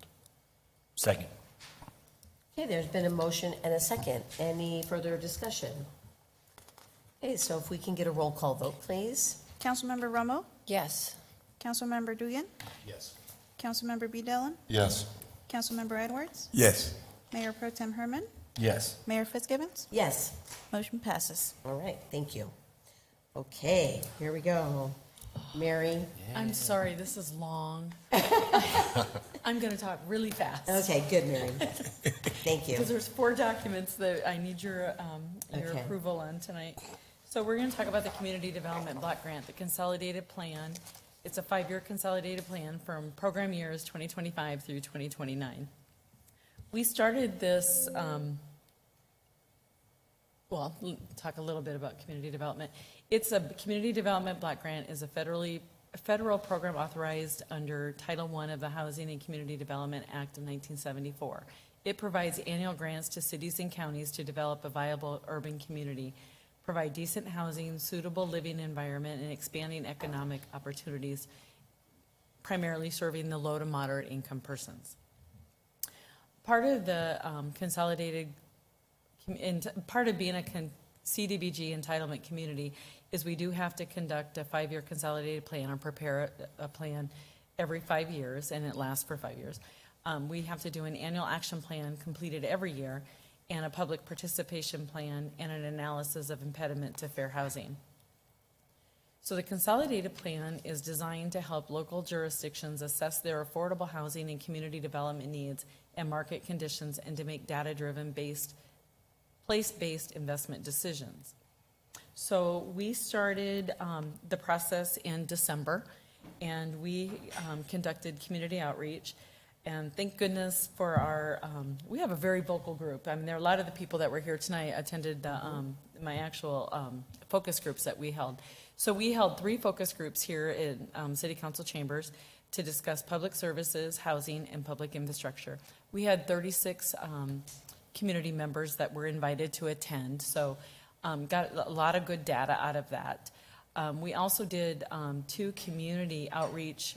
We went to the Silent Witness Night, and we also went to Dorothy Powell Senior Center and asked the same questions and had them do the same questions that we asked on the survey.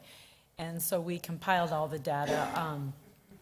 We had, thank goodness for our public information officer, 889 responses to our survey. So they range from all over the place. So it was interesting information. Then we also held 2 public meetings at Dorothy Powell Senior Center and Mondo Anaya Center. So our community outreach results for affordable housing, you can tell everything was kind of equal. I took the medium. We had the exercise was people had to choose between low, medium, and high as far as their interest. And so these are the results from the medium and high needs that we. So this is what kind of guides us as far as what we're going to put on our annual action plans. So affordable housing, as you can see, it ranges anywhere from energy efficiency improvements to owner-occupied housing, all the way down to ADA improvements, senior transitional housing. Special needs is pretty, homeless persons was high on the list, seniors, persons with severe mental disabilities, physical disabilities, domestic violence, demolition and clearance for code enforcement type thing, activities, clean up, maintain abandoned lots, code enforcement, nuisance lawsuits, economic development, again, a lot of interest in needing small business assistance, workforce development, attraction of new businesses, public improvements, stormwater, sewer, water quality, street improvements. So these are all these items we typically do anyway every year, so this just kind of guides us where we need to be. Public facilities, multi-purpose, we talked a little bit about that tonight, a whole lot about that tonight. Community centers needing for senior youth and healthcare, parks and recreation facilities, libraries, homeless shelters, food banks. Public services, that had a wide variety of choices, so we had a lot of explanation or choices on what they felt like we needed in our community. We also looked at a lot of the data that comes through the census data, and for our housing needs assessment, overcrowding, lack of complete kitchen, lack of complete plumbing, and cost burden were our highest needs for housing. Overcrowding, there's about 800 homeowners and renter occupied units. that are experiencing overcrowded right now. Cost burden, as you can see, we have a lot of renters. There's 2,500 renters facing cost burden of greater than 30% of income, and 1,800 facing a cost burden of greater than 50% of their income. For homeowners, it's 2,200 for facing cost burden of greater than 30%, and 1,075 facing more than 50% of their income. Here's just a chart of the census data as far as household income. We have 36% of our population is still below, it's below the 35% or $35,000 area medium income. So we do have a high population of low to moderate income residents. Move on to the analysis of impediments to fair housing. We have to look at the demographic information and the employment and economic data. We look at our laws and our fair housing practice and our fair housing choices in Casa Grande. We looked at the data and kind of came up with the 5 impediments that we feel like we can impact. And one is the need for awareness and education on what fair housing is. We provide a free fair housing training through the Southwest Fair Housing Council. Ours will be held in June this year. And we also provide free fair housing materials to residents if they do so ask. We also, another impediment is limited supply of affordable housing. We continue as a city to work with developers and community organizations to increase supply. We'll continue with our owner-occupied housing rehab program, and we encourage housing development for special needs populations and minorities. Impediment number 3, government policies. We seek new and additional incentives for developers to undertake affordable projects, and we amend zoning codes to allow for diverse housing options. Impediment number 4, awareness of potential discrimination. We increase housing choice alternatives for disabled and families with children. And impediment number 5, lack of assistance for home buyers. Looking at the possibility of, in the future, establishing a home buyer assistance program or conduct an inventory assessment of boarded up houses and focus on revitalizing those homes. The next plan was the public participation plan. We have to identify for HUD how are we including our community and getting them involved in making our decisions with how to use our CDBG funds. So in our 5-year consolidated plan, so we hold public meetings, we do focus groups, we do a survey, we post all of these plans for 30-day public comment, and we'll do one public hearing in the community and then tonight for the city council approval. The annual action plan is one public meeting, 30-day public comment period, and public hearing and city council approval. Analysis of impediment, we allow a 30-day public comment period and do a public hearing and city council approval. Annual consolidated annual performance plan, the CAPER, is a 15-day public comment period and council approval. And substantial amendments, if we choose to make any amendments to any of the plans, we'll do public meeting, a 30-day public comment period, and public hearing and city council approval.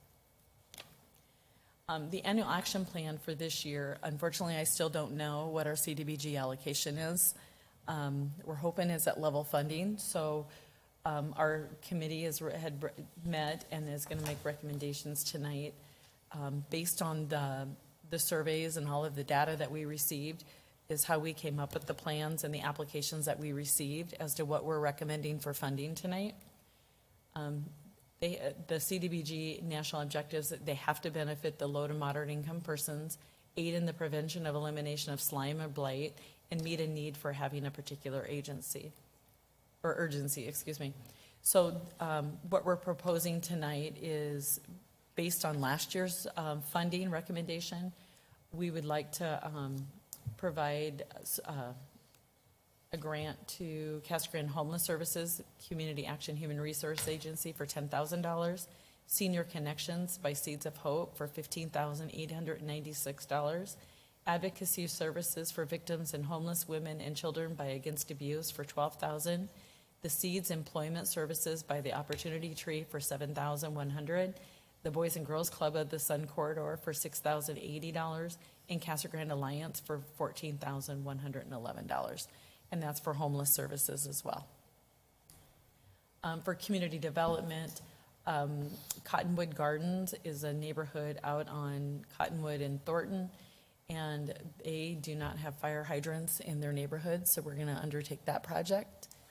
Affordable housing, we would like to continue with the owner-occupied housing rehab for $87,403, and we want to continue with the enhanced code enforcement officer for $75,410, and then the planning and administration for $86,580. So, any questions? So Mary, on the funding, any idea when we're going to hear anything?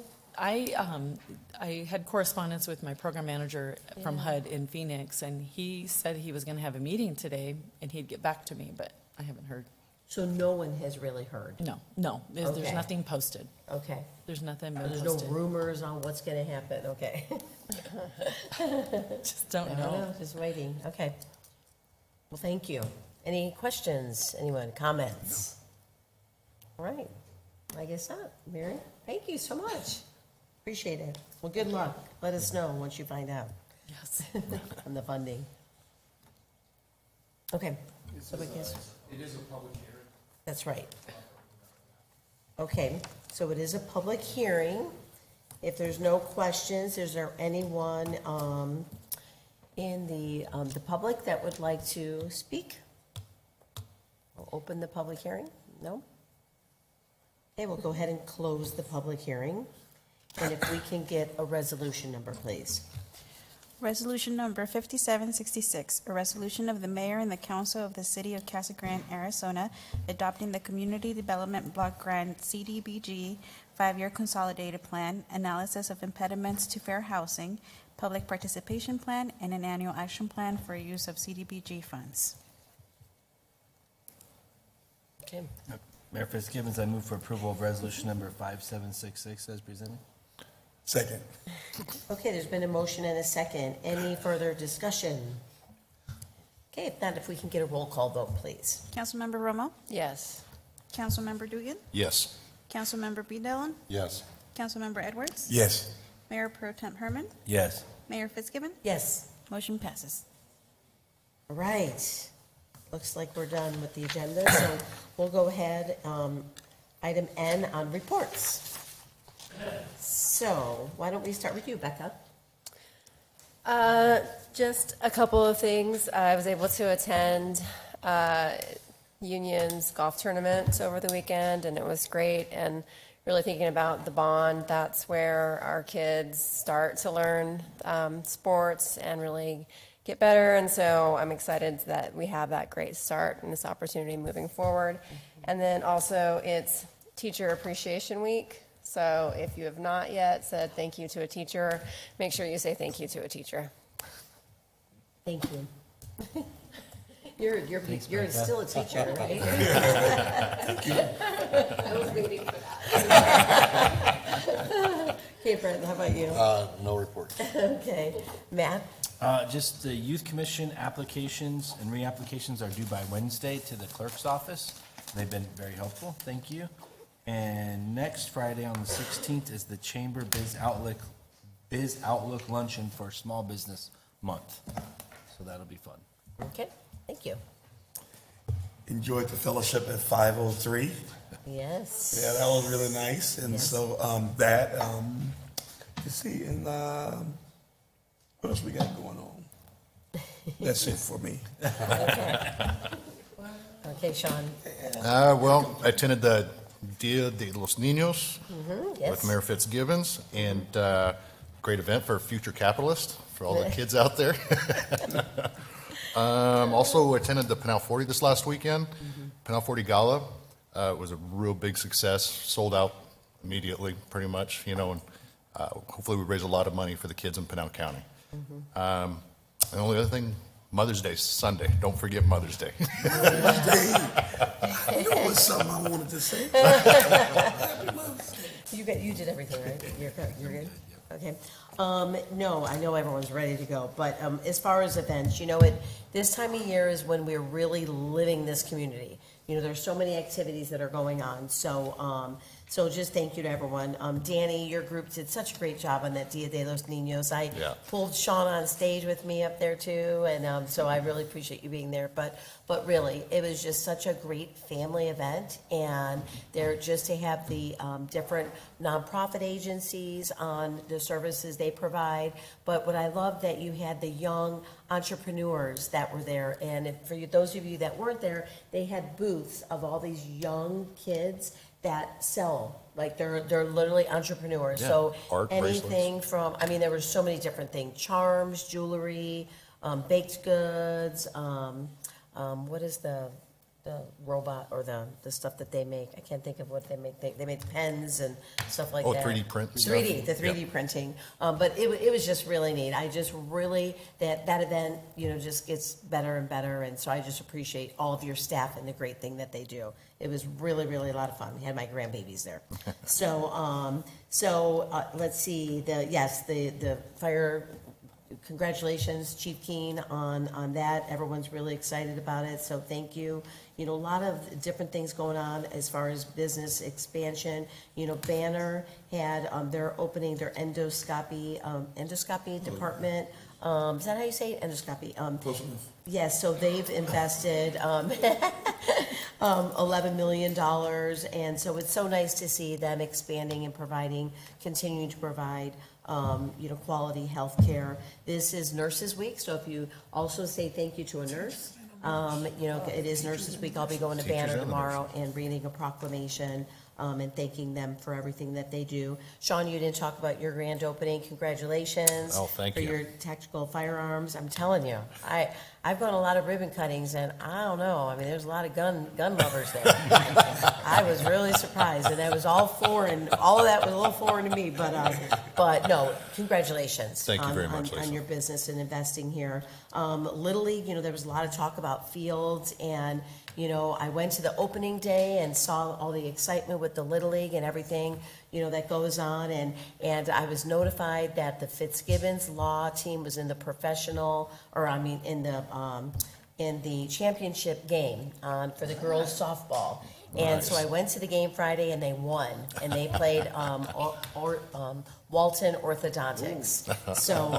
So it was a great game with these 10-year-old girls, and were just amazing. So congratulations to all the girls and all the coaches. Happy Cinco de Mayo to everyone. I went to an event this weekend at St. Anthony's, great Cinco de Mayo event. For those of you that missed it, I'm sorry.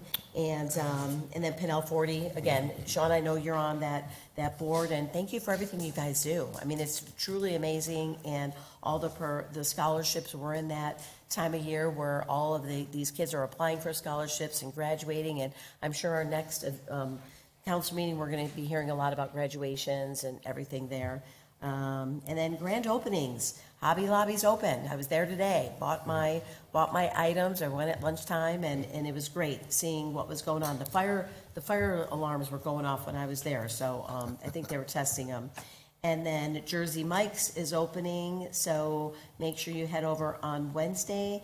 They will be have their ribbon cutting Wednesday afternoon. So that's it. Plenty of other things, but that's enough for now. So again, good evening, everyone. Have a great night, and thank you for everything. Okay, we'll adjourn. All right. I was